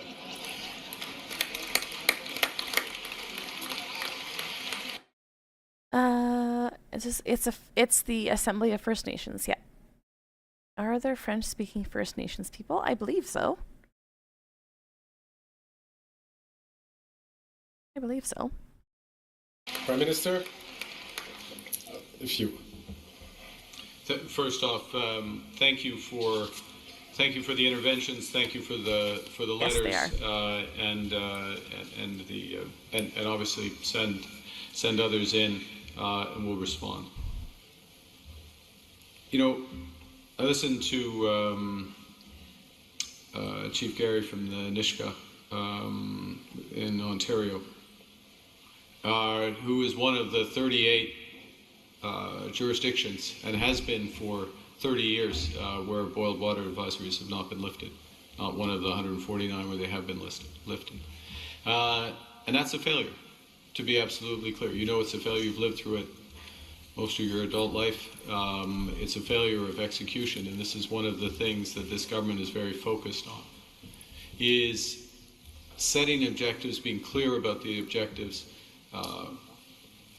determining why things have not worked as well as they should, given the investments that have been made, at least in terms of overall amounts of money. And given justice, all of these should have been lifted, but they haven't. So we have to change how we're delivering. We have to change the partnership, which is true in water. It is true in community policing as well. It is true in something as simple. I say it's simple, but it's not delivered. I see you, Chief Lisa Robinson, in the paperwork, the recognition of something as fundamental as the land base. I will follow up directly on this issue, and it's caught in another intervention, which is the federal government working in silos when we should be working together as one. And where we can't work effectively, and even in cases where we can work effectively, that there is the transfer of responsibility to the communities and to First Nations leadership. So if I were to give an overall approach, there's very specific issues that have been raised which need to be followed up and run down. But as an overall point, we are in the process, led by Minister Gulmasti, but myself, others in Cabinet, of reviewing how and why we're not as effective as we should be. How we can use key aspects, priorities, water as one example, housing, policing. How we can use that federal-provincial table I mentioned a few moments ago to advance all of this and to move to a model that works just much better. For him to say to these people, I'm going to go to a committee and we're going to decide how to do things instead of just saying, I'm going to do them, is a little bit insulting. And to hold ourselves to account for the progress or lack thereof. So it's, I would say one other thing, just in terms of the NRTA and the ability on Natural Resource Transfer Act, we are somewhat, well, ultimately we are totally guided by the courts and the courts' decisions here. It's also not taking responsibility, which I hate. And we will move with this. We have the ability to Only ensure once that the did he revenue say sharing it was a failure. Mechanisms from the provinces are much more equitable as we move forward. Last point I'm just going to make, just to loop back to Chief Robinson's powerful point, which is, yes, if we can be more efficient on big things, we should be even more efficient on small things. And there is a Department of Government Transformation. We've reformed one of our core departments. Minister Lightbound is in charge of that. And that's exactly what his mandate is to do across all delivery models. The ones that matter here are the ones that directly affect you. And that does require some pretty radical changes in how government works, which will take a few years, but they will bear fruit, and this will be the true test, because our relationships are the broadest relationships that we have as the federal government with any group of people who live in Canada. Sorry, thanks. Prime Minister. And again, with the time, I just want to say we probably won't be able to get to everyone who are at the microphones. We're going to try to have some representativity from around the Territorial Island. So I would look towards our next speaker at microphone number 1, Chief Munoz. Thank you. Thank you very much, Prime Minister. I'm going to ask him for the acknowledgement of the land, but we also like to have acknowledgement of our sovereignty and our governance as well, and also our treaty. Canada's relationship with our nation is founded on sacred treaties. These are not historical artifacts, they are living, binding agreements between sovereign nations. When I first met you as Prime Minister, I presented you with a treaty medallion to remind you of the sacred covenant and Canada's ongoing responsibilities to our people. The Manitoba Chiefs maintain that the standards of consultation, accommodation, and consent affirmed in Canadian law and international remain fully in force. Regardless of the federal government's plan to fast-track so-called projects of national interest, treaty rights cannot be suspended for convenience or economic expediency. Why is Manitoba sovereign nations who are the rights holders excluded from the National Advisory Committee? Excellent question. Under the Indian Act, the second generation cutoff strips status Indians benefits and treaty entitlements from many of our descendants through no fault of their own. This is a colonial policy that continues to fracture families and erode our nations. Yeah, exactly, Ninja. How will your government ensure that the consultation and accommodation, consent, and the benefits arising from our treaties apply not only to those recognized rights holders, but also those unfairly excluded by the Indian Act, that the inherent and treaty rights of all our future generations are protected? Let me be clear. Consultation and accommodation do not constitute consent. Our nations in Manitoba retain their inherent right to free, prior, informed consent. Anything about us, without us, will not work. Our traditional territories must be respected as priority jurisdictions. They cannot be and must not be treated as secondary to the interests of non-First Nation governments, such as provinces, corporations, or entities. The honor of the Crown demands no less. Mr. Prime Minister, I look forward to your response. Thank you very much for listening to me.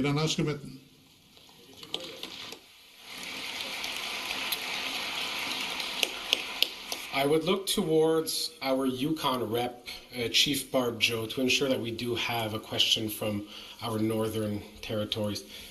If I can have microphone number 2 open for Chief Barb Joe. Good afternoon, Prime Minister, elders, and AFN delegates. Chief Barb Joe from Champagne-Ajac First Nations in the Yukon, and I've been asked by the Yukon Caucus to ask the question to you today.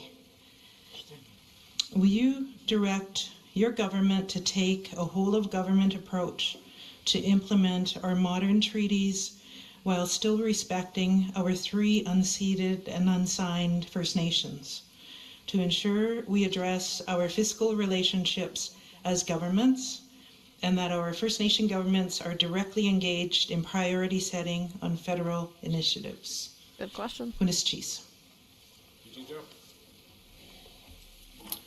We'll be heading to our next region. Regional Chief TJ, I believe you're speaking for the BC area. So if I can have microphone number 1 opened. First of all, acknowledge the territory, the unceded and unsurrendered, continue occupied territory of the Algonquin and Anishinaabe people. Must say thank you for allowing us to be here. Mr. Carney. Here we go. I'm here on behalf of Heiltsuk First Nation, Chief Marilyn Slett, who is also the president of Coastal First Nations. This is going to be a rough one. Mr. Carney, our title is not a policy issue. To be clear, it should be a rough one, because these are the people he did not consult about the pipeline. The Assembly of First Nations in Assembly here this morning voted unanimously to affirm the North Coast Declaration and rejection of any proposed pipeline to BC's coast today. Thank you. Do you respect the direction of the rights and title holders? And what concrete measures will your government implement to ensure that First Nations have true decision-making authority as stated in the United Nations Declaration Act, including free, prior, and informed consent on all major projects that impact our lands, waters, and rights, And will you commit today to meeting with the BC chiefs as soon as possible to discuss our priorities, including but not limited to addressing the inadequate and diminishing specific claims research funding, withdraw of Canada's judicial review on the Canadian Human Rights Tribunal Order 80, and negotiate long-term reform that meets the needs of all First Nations children and families in British Columbia, with ending Indigenous-specific racism and having all Canadians, in particular our Crown political representatives, accountable to the highest standards to help end racism against our Indigenous children and people. Well said. And in regards to mitigating Trans Mountain Pipeline, which is currently trespassing several First Nations reserves, territories, and waters in British Columbia. Thank you for your time. Merci. Thank you, Regional Chief.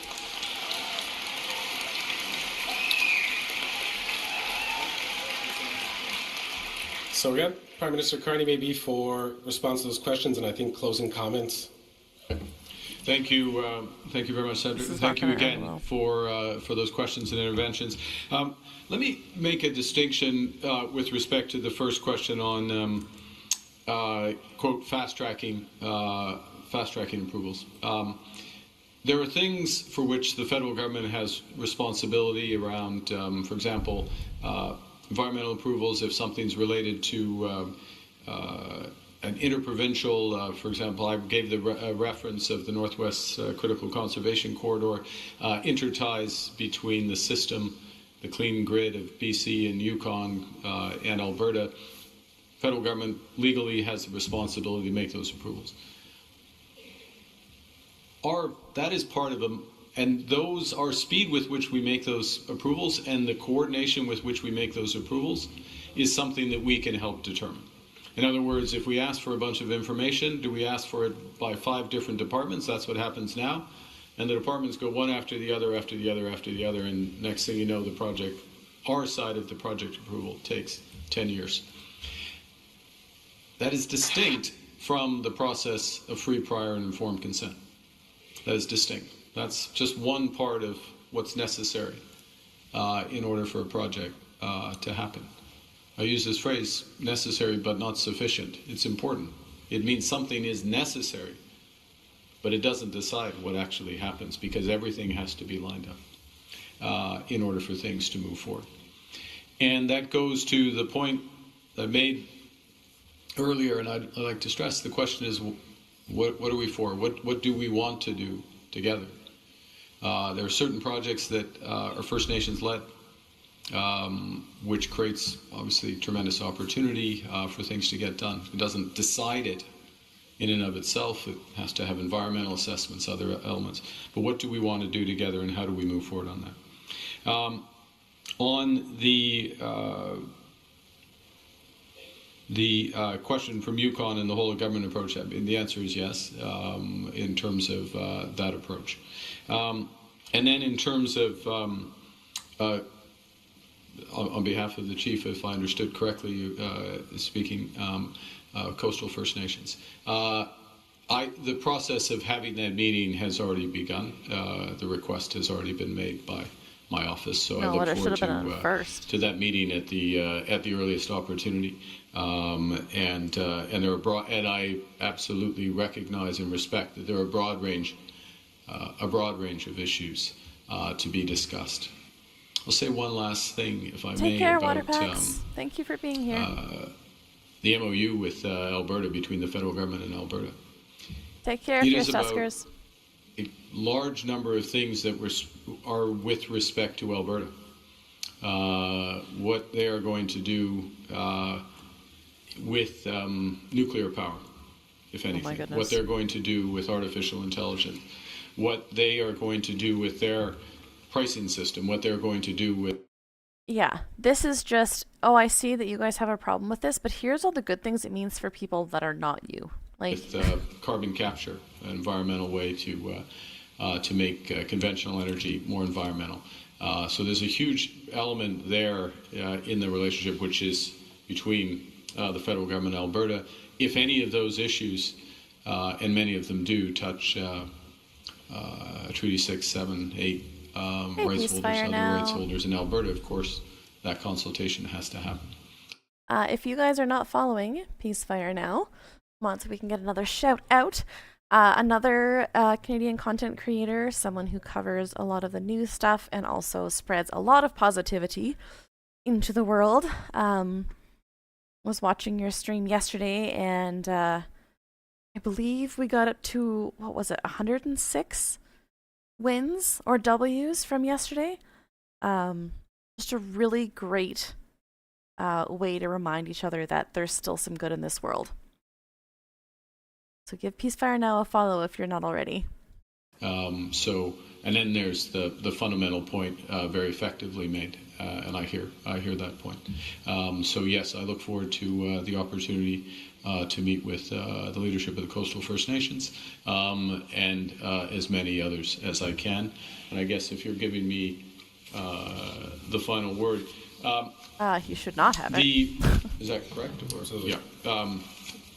I'll just re-emphasize how much I appreciate the Ninja, the invitation, kind of. the spirit of the invitation, how much I recognize and my government recognizes how much work there is ahead, how much we recognize how much more effective we have to be in delivery to the people we serve, ultimately you serve, and how we have to move to a greater, even greater partnership model, First Nations-led, community-led.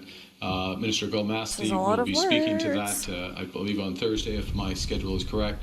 There's 7 other ministers who will be here over the course of the next few days, a number who will be at your reception this evening as well. Thank you, and thank you very much, Seb.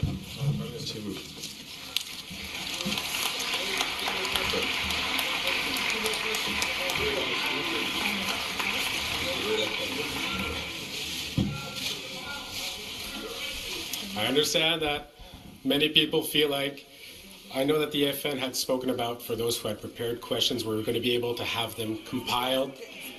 And I know that many regions couldn't speak, but these are the rules and these are the things with the times that we had. I understand. And again, I believe this shows the importance to our Prime Minister.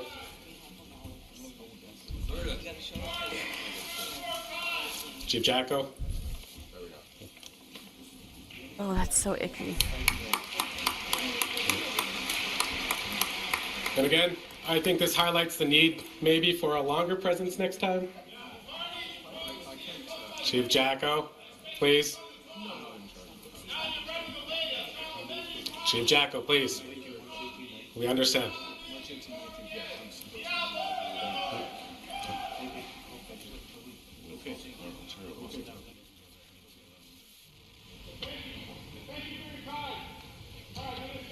Oh, this is so awkward.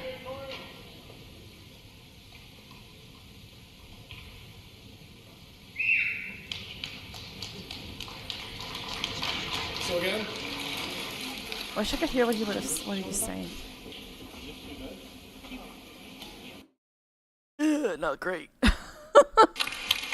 Not great. Does this have any? Chief Jacko, please. Chief Jacko, please. Yeah, I mean, to give him 20 minutes to speak at the beginning, and then to give not even each, some of the members represented there 2 minutes, especially when they were promised actual time, is not great. We are going to pivot to something in a second, but I just opened up question period, and I just want to point out that this Liberal... Oh, we don't want your face. No, thank you. This Liberal member is in the house with her baby, which I think is phenomenal. We're not going to watch question period today, but I just wanted to point this out.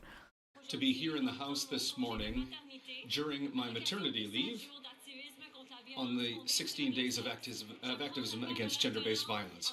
I speak with my daughter Martina in my arms. As I look at her, I think about the future that I want for her. Speaker, I'm talking about a future where every woman, every girl can love, dream, and walk alone freely without fear.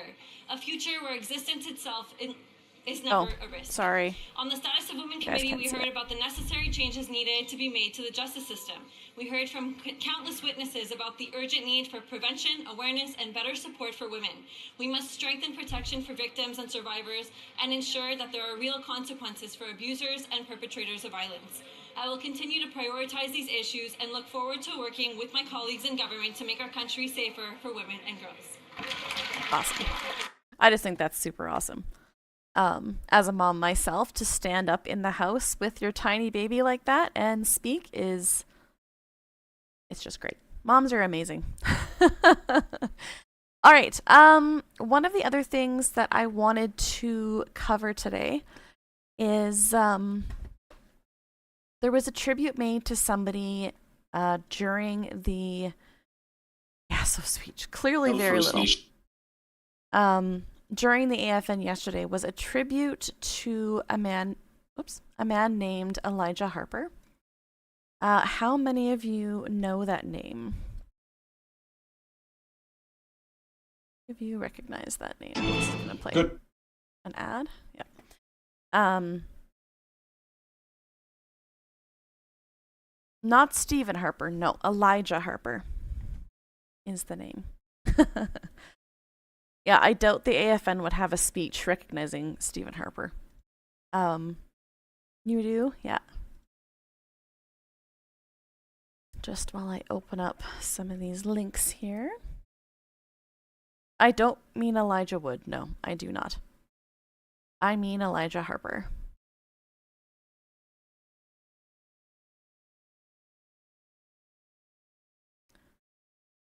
He's a vapor.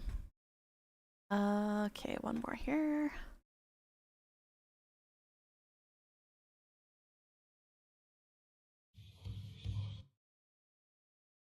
All right, here we go.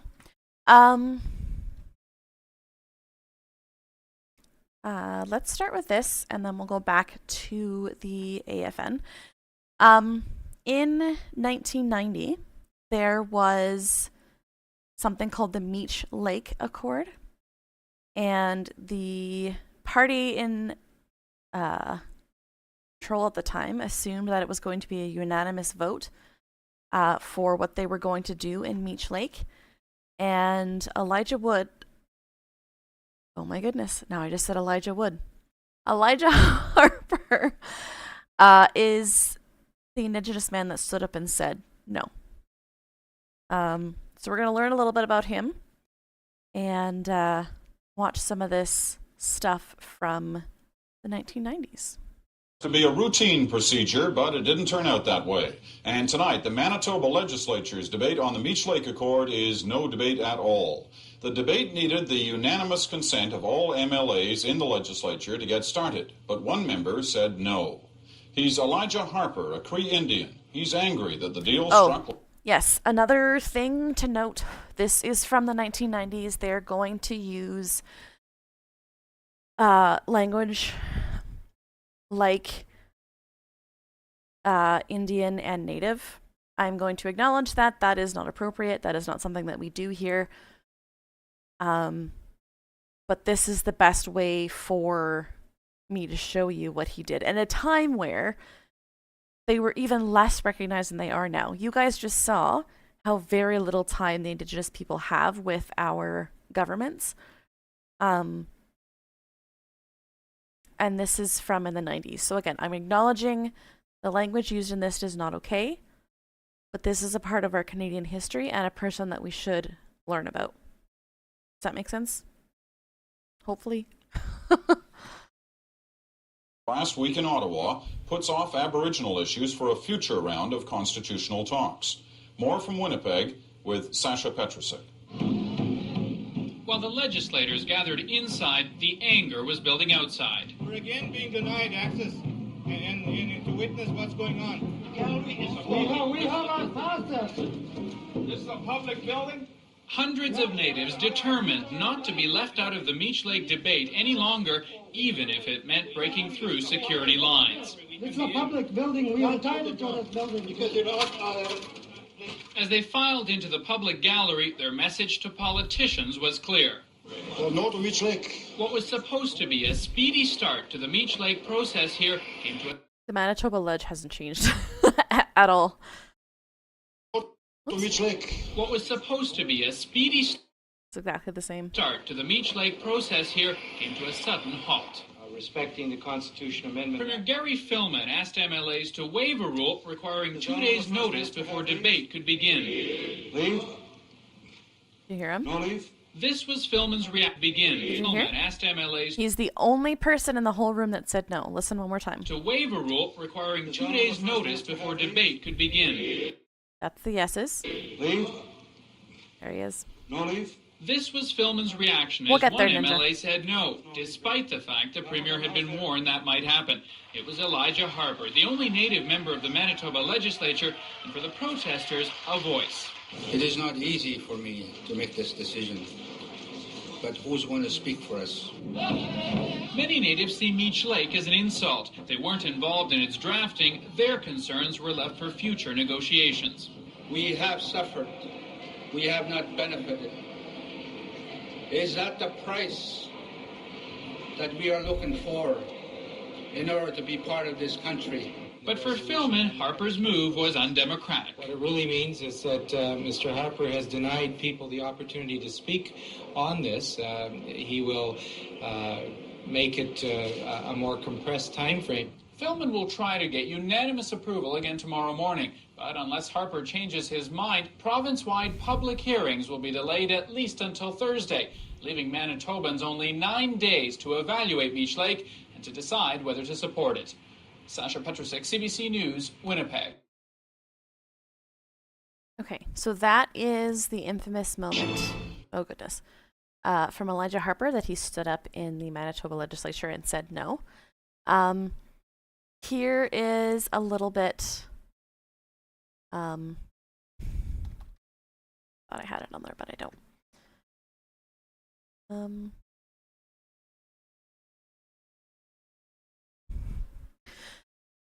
The Meech Lake Accord was a series of proposed amendments to the Constitution of Canada, negotiated in 1987 by Brian Mulroney. It was intended to persuade the government of Quebec to symbolically endorse the 1982 constitutional amendments by providing for some decentralization of the... Yeah, it was a signing of the Constitution thing. Negotiations between the federal and provincial governments to patriate the Constitution, led by Pierre Trudeau, resulted in an agreement that formed the basis of the Constitution Act in 1982. And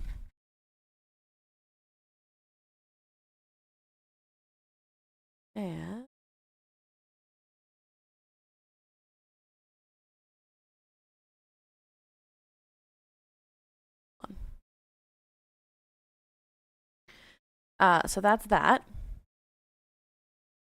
I'm gonna play through these videos because I don't know all the details, but we're gonna learn them. Quiet dignity, that's how Elijah Harper is perceived in the eyes of Canadians. When he uttered the firm and eloquent no that blocked the passage of the Meech Lake Accord and the Manitoba legislature, he exemplified the growing political clout of First Nations across Canada. Eagle feather in hand, Mr. Harper cited the lack of adequate participation by Aboriginal people in Canada's political process as his reason for blocking the accord. His efforts garnered him distinction and accolades such as the Canadian Press Newsmaker of the Year and the Stanley Knowles Humanitarian Award. He was chief at age 29 and elected to the Manitoba legislature in 1981, where he served for 11 years. In 1986, he assumed the national stage again when he was elected Liberal MP for Churchill, Canada's third largest riding. After a lengthy illness, he brought 3,000 Aboriginal and non-Aboriginal people together in Hull, Quebec in a sacred assembly in December of 1995. They met to find a spiritual process for resolving political problems. Yeah. Another thing that he was involved in is the creation of National Indigenous Peoples Day and History Month. In the early 1980s, rallies across Canada were held in support of Indigenous rights within the federal government and calls for self-governance that were supported by a group called the Aboriginal Rights Coalition. By 1982, the Assembly of First Nations, which we just watched, then called the National Indian Brotherhood, formally advocated for a National Solidarity Day as a chance to recognize the founding Indigenous peoples and unique cultures and traditions of their communities. In 1990, Quebec became the first provincial government in Canada to recognize June 21st as a day for celebrating Indigenous culture. 5 years later, Elijah Harper gathered more than 2,000 people in Hull, Quebec for the Sacred Assembly, a meeting focused on reconciliation and unity. During the 3-day event, Indigenous and non-Indigenous participants urged the federal government to establish a national holiday to celebrate the contributions of Indigenous peoples. That same year, the Royal Commission also recommended the designation of a National First Nations Day. In 1996, the Governor General of Canada proclaimed June 21st as National Aboriginal Day, a day of honoring the diverse history, culture, and contributions of Canada's First Nations, Inuit, and Métis people.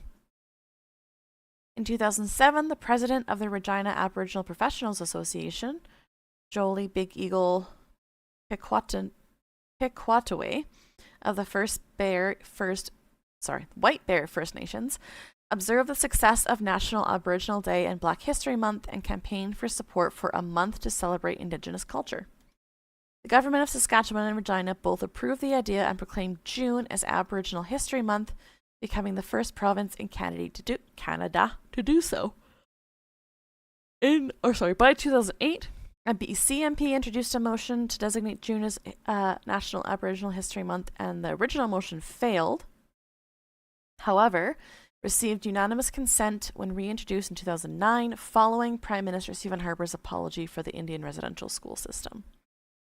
In 2017, National Aboriginal History Month was renamed National Indigenous History Month, and National Aboriginal Day was renamed National Indigenous Peoples Day, to be consistent with the terminology used in United Nations Declaration on the Rights of Indigenous People. So I'm going to play the acknowledgement of him at the Assembly of First Nations, and then we're just going to listen to him speak.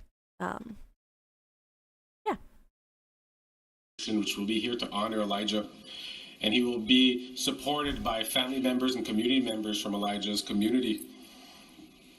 I will look towards our team and also to our drum group if they would approach.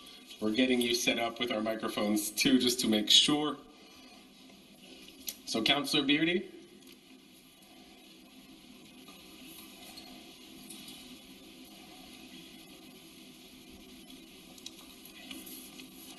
And I just want to take the time also to recognize the work from Zach. Don't know where you're hiding, and Larry helping us with protocol, just making sure that we're going through this in a good way with the good medicines and the good process.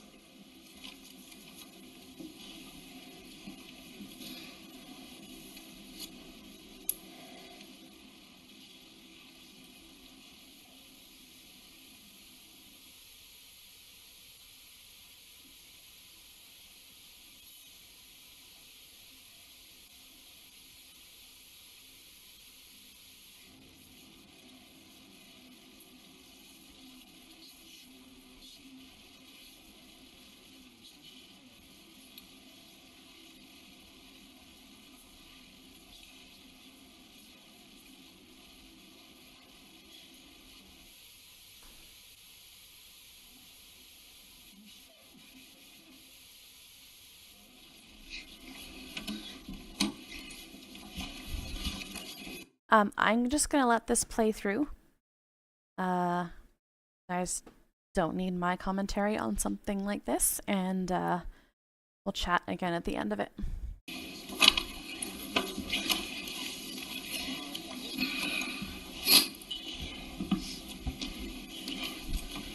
All good?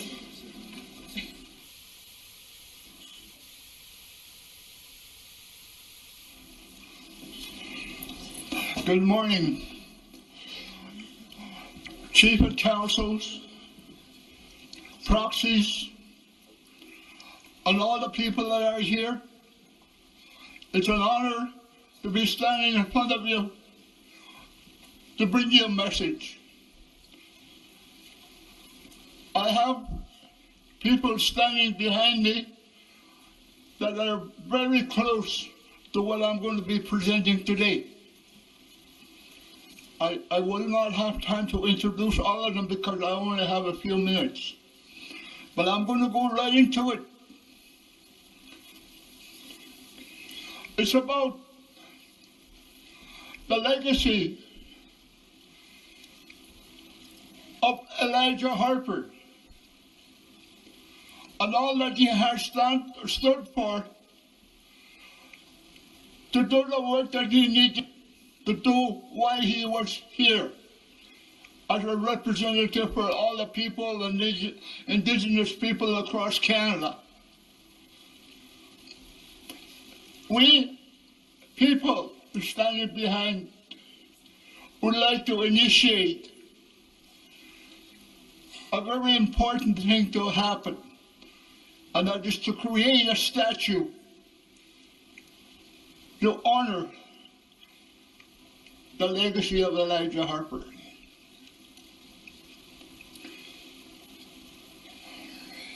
This is what I prepared for you. This is just a base of to realize the importance of this presentation. Good morning. Thank you for the opportunity to share something very important to myself, the Chief Sam Nutt of Red Sucker Lake, and the Island Lake people, and perhaps to all the Indigenous people in Canada. The legacy of Elijah Harper. It's important that we start by sharing something with you that our grandparents told me. Something they never lied about. We have lived here since time immemorial.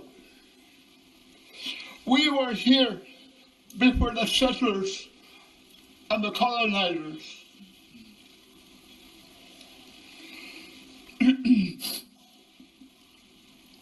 We were here to pass down the old stories that are older than any road or any building surround us. It's about remembering who was always here and honoring the truth. Because we all know that history doesn't necessarily begin with the records. It begins with the heartbeat and the stories of our people. Let me take you back to a cold December morning in 1890. At Wounded Knee, the massacre in South Dakota. The snow was deep. The air was sharp with fear and gunfire. In the middle of all that chaos, an elderly woman, Lakota woman, they called her Singing Wind, began dancing. She sang.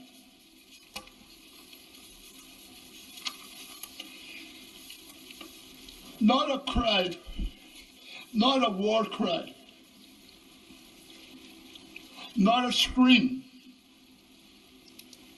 a song, a prayer, a promise. She sang for the children hiding under the blanket.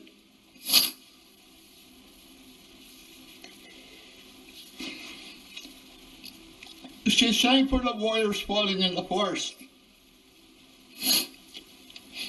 She sang for the future she might never see.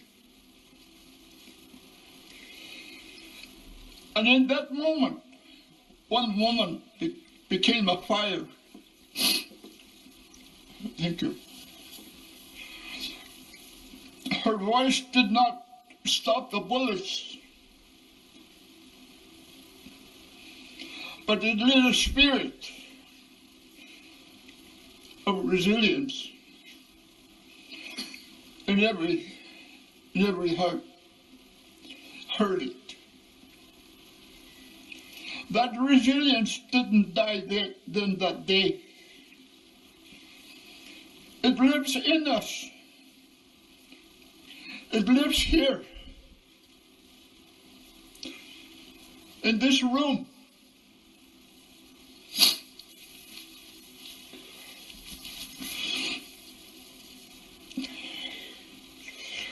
It will live on in our children and their children, no matter what storm comes. Because Indigenous people never stopped surviving. We faced removal, residential schools, broken treaties, stolen children, and still we rise. Still we speak. Still we sing. Now let me tell you about another act of bravery and power.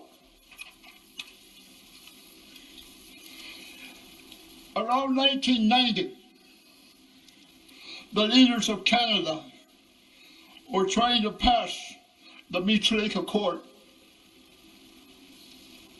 a constitutional deal that would have changed the future of this country. But there was a problem. It ignored Indigenous voices and did not involve us.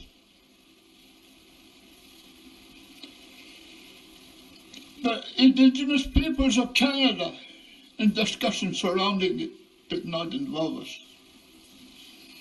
It only recognized the English and the French as the founding nations of Canada. It pretended we, the Indigenous people, didn't matter. To pass the Manitoba legislature unanimous consent was needed, meaning all the politicians in the room had to say yes. And then one man stood up, Elijah Harper, a humble man from Red Sucker Lake, Manitoba, and Chinook Nation, Red Sucker Lake. He stood up. A soft-spoken man from Red Sucker Lake and Chinook Nation, with a gentle smile and a feather in his hand. He did not shout. He did not argue. He simply raised the feather and said no.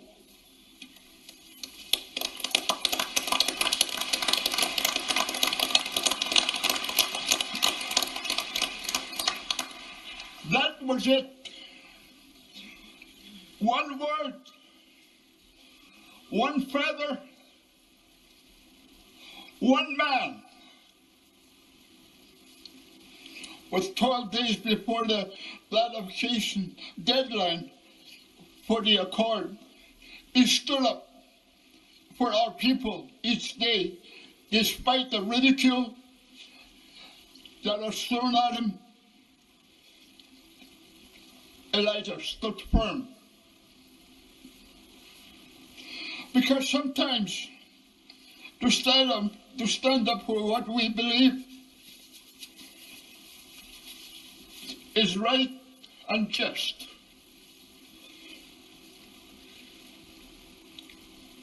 Means being the only one to say no, even saying yes was an easy way out. Elijah didn't do it for fame.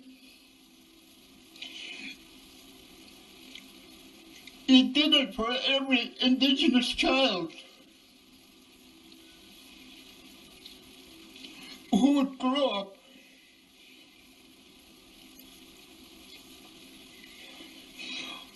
with their rights protected.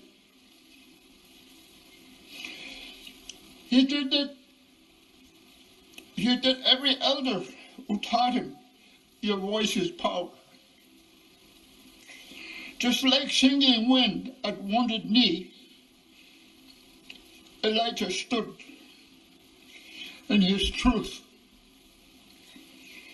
and gave hope to Indigenous people across Canada. So when we talk about resilience, we are not just talking about surviving. We're talking about singing wind, dancing in the snow. We're talking about Elijah Harper holding a feather in defiance. We're talking about us right now, carrying their spirit forward. You don't need a stage. You don't need permission. All you need is your voice to be heard in one critical moment. One no when the world expects silence. One song when the world expects surrender. Elijah Harper reminded us that power is always there, it always has been. And now, because of Elijah Harper, it is time. It is time. It is time for us, because Elijah Harper did it, to put it in stone, in place where the wind can carry his name. It is time to build a monument in his honor, a proud, visible tribute to the man who said no, so that future children walking by will ask, who is that man with the feather? And we will tell them, she was one of us. She said no. And because he did, our voice was heard. It's time to secure his legacy so that the future generations will never forget they have a voice. That one person can stand. That one word can change everything. That resilience is not a memory. but something in us all. Let this monument rise, not as a relic of the past, but as a beacon for the future. Let it stand where the sun hits every morning and where the snow settles in the winter. Because Elijah Harper didn't just stop in the court, he started a movement of resilience. And now, it's our turn to carry it forward.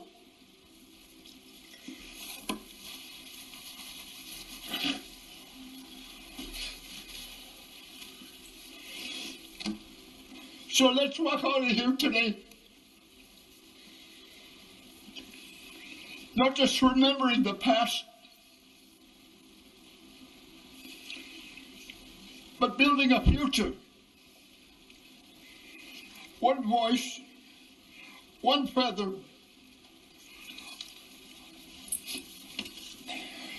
one song at a time.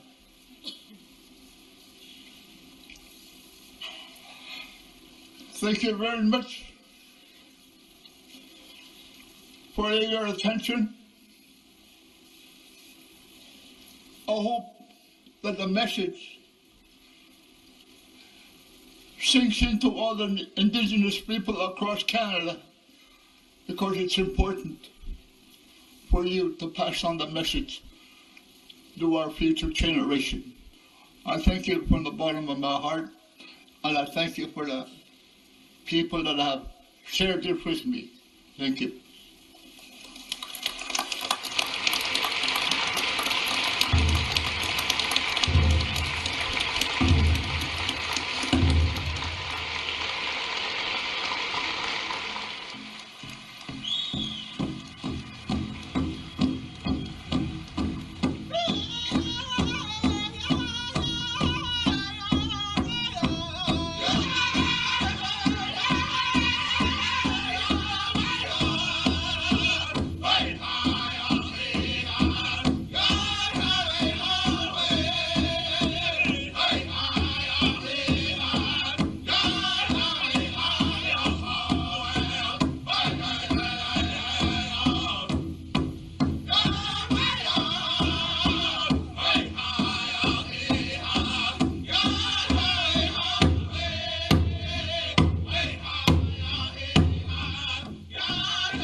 Thank you. And now, I'm going to present a blanket to Elijah Harper's daughter. Handed over to me by our National Grand Chief, Cindy Woodhouse. On behalf of all the people in Canada, the Native Indigenous people, we give you this blanket. Holly.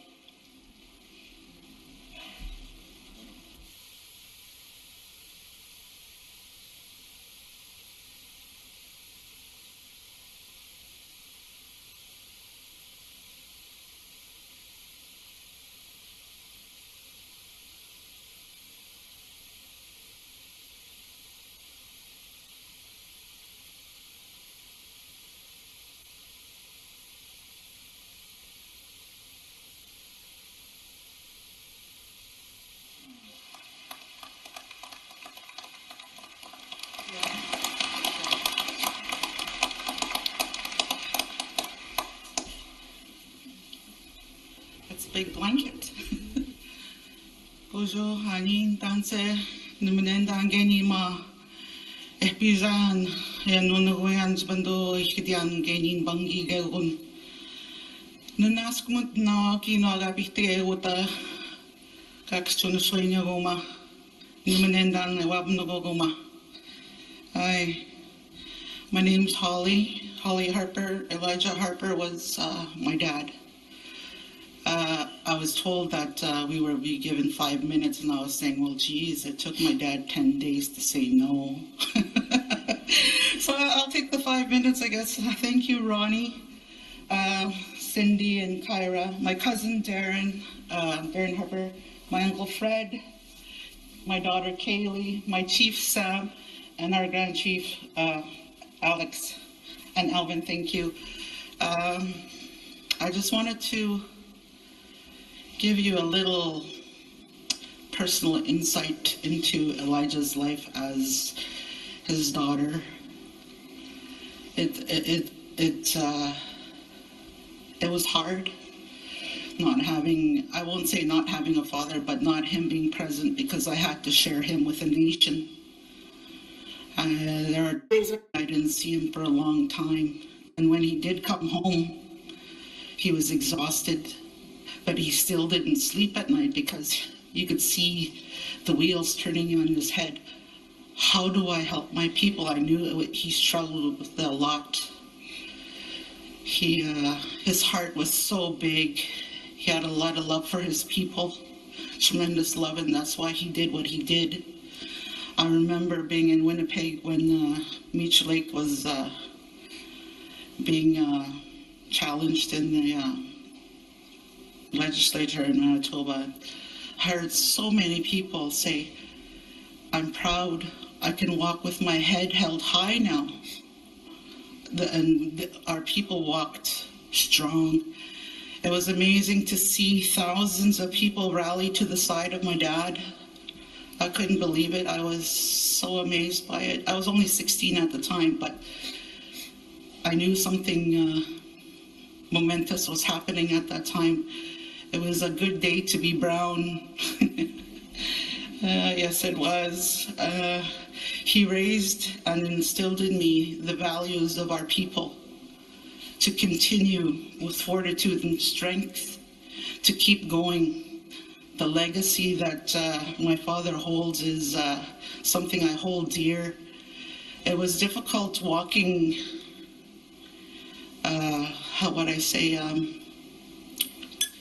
being careful, because I represented who he was as well, and I was proud to be his daughter.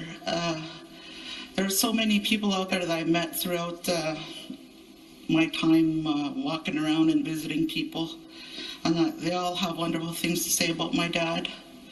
I do too. I love them. I really miss my dad. He left us too soon. Too soon. He was 64. Too soon, a lot of years. But when Creator calls us home, he calls us home. I just want to say thank you for listening to me, and keep walking in strength. Continue. He did say that he did his trailblazing for the youth, And let's continue supporting our youth. Let's listen to the youth, because they are the ones that will carry us through to continue our fight. Hi, Kanaskana.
Just pausing here really quick. Would it be helpful if I read these out loud, or is this okay?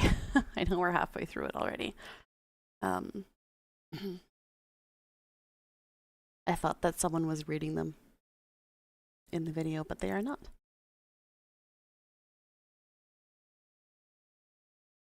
Slash, it's giving me a minute to compose myself.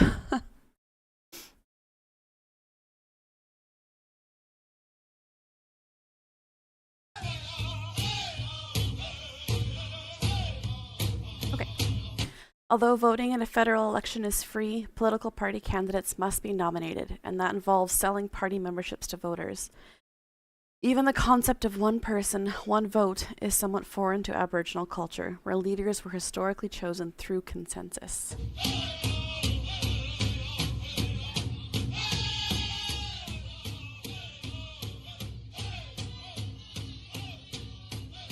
Similarly, the criticism of political opponents that of expected of candidates is foreign to his culture. Our elders teach us. Mr. Speaker, 2 years ago this week, Sarah Kelly, a young constituent of mine from the past, was brutally murdered by a man known to be a dangerous offender.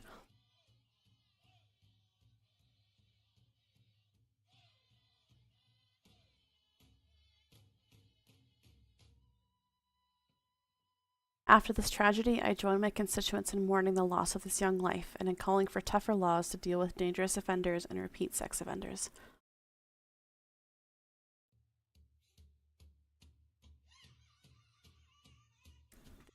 This week, 2 years after Sarah's death, the Minister of Justice introduced Bill C-55, which targets dangerous offenders and sex offenders. I believe that this legislation will honor Sarah's memory by helping to prevent tragedies like this in the future. I call on all my colleagues to join me in supporting this important legislation.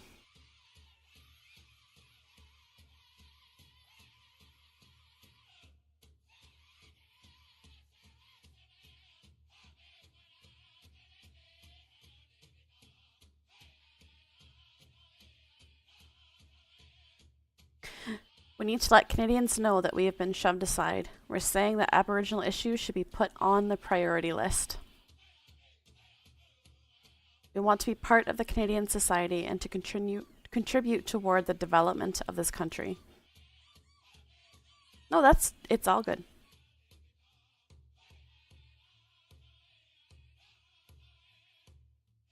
I don't like this notoriety, he told former Manitoba NDP Premier. I am looking forward to getting back to the trapline and looking at the stars at night.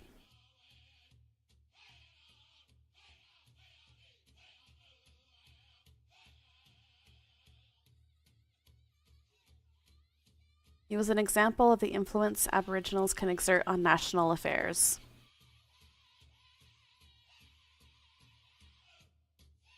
If we hadn't had Elijah Harper and the Manitoba legislature, if we hadn't had Elijah Harper's determination, we would have had this imposed on us. Yeah, that's what I wanted to end stream on. You know, we spent a lot of time here discussing the removal of rights and all the terrible things that are happening in politics and the world. And watching that yesterday really hit me, and it was something that I wanted to share with all of you. So yeah, beautiful tribute to someone who did some very important work. Yeah. That is all that I had planned for today. I don't have any other, there's plenty of other news stories to cover, but that's what I wanted to end on today. A reminder that there are some good people in this world, and it's important to remember that not all of the history of the world has been shared through the eyes of the people that were there. And it's important to look through the lenses of other people so that we can really understand the history of our country and the history of our rights in this country.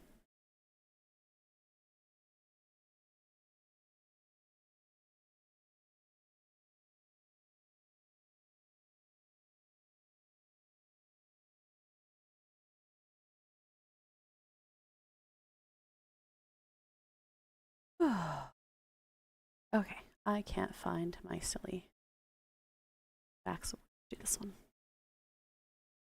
It is, yep, it's archived.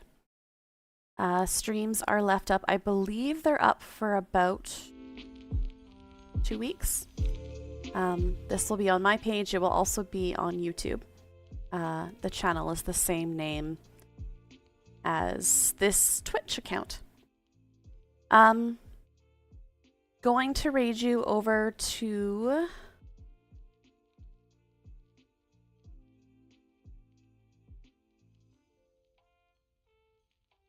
oh, we can use our new raid emotes. That's right. Sorry, my brain is in all of the emotions right now. Thank you all for being here. Thank you for participating in the conversation and making this work meaningful. I thank you all for being here. Here is our raid massage. We're going to range you over to someone who I think is an incredibly cozy creator. It's someone that I like to watch when I am having a bad day because she is pure positivity. So go say hi to Maisie. Bring her our greetings. Thank you for being here. I'm hoping to actually do a gaming stream this weekend. We'll see how the weekend goes, but that is currently the plan. Yeah. Have a good day, everybody. Sending you all the love. And we will talk to you hopefully on the weekend. Take care, y'all.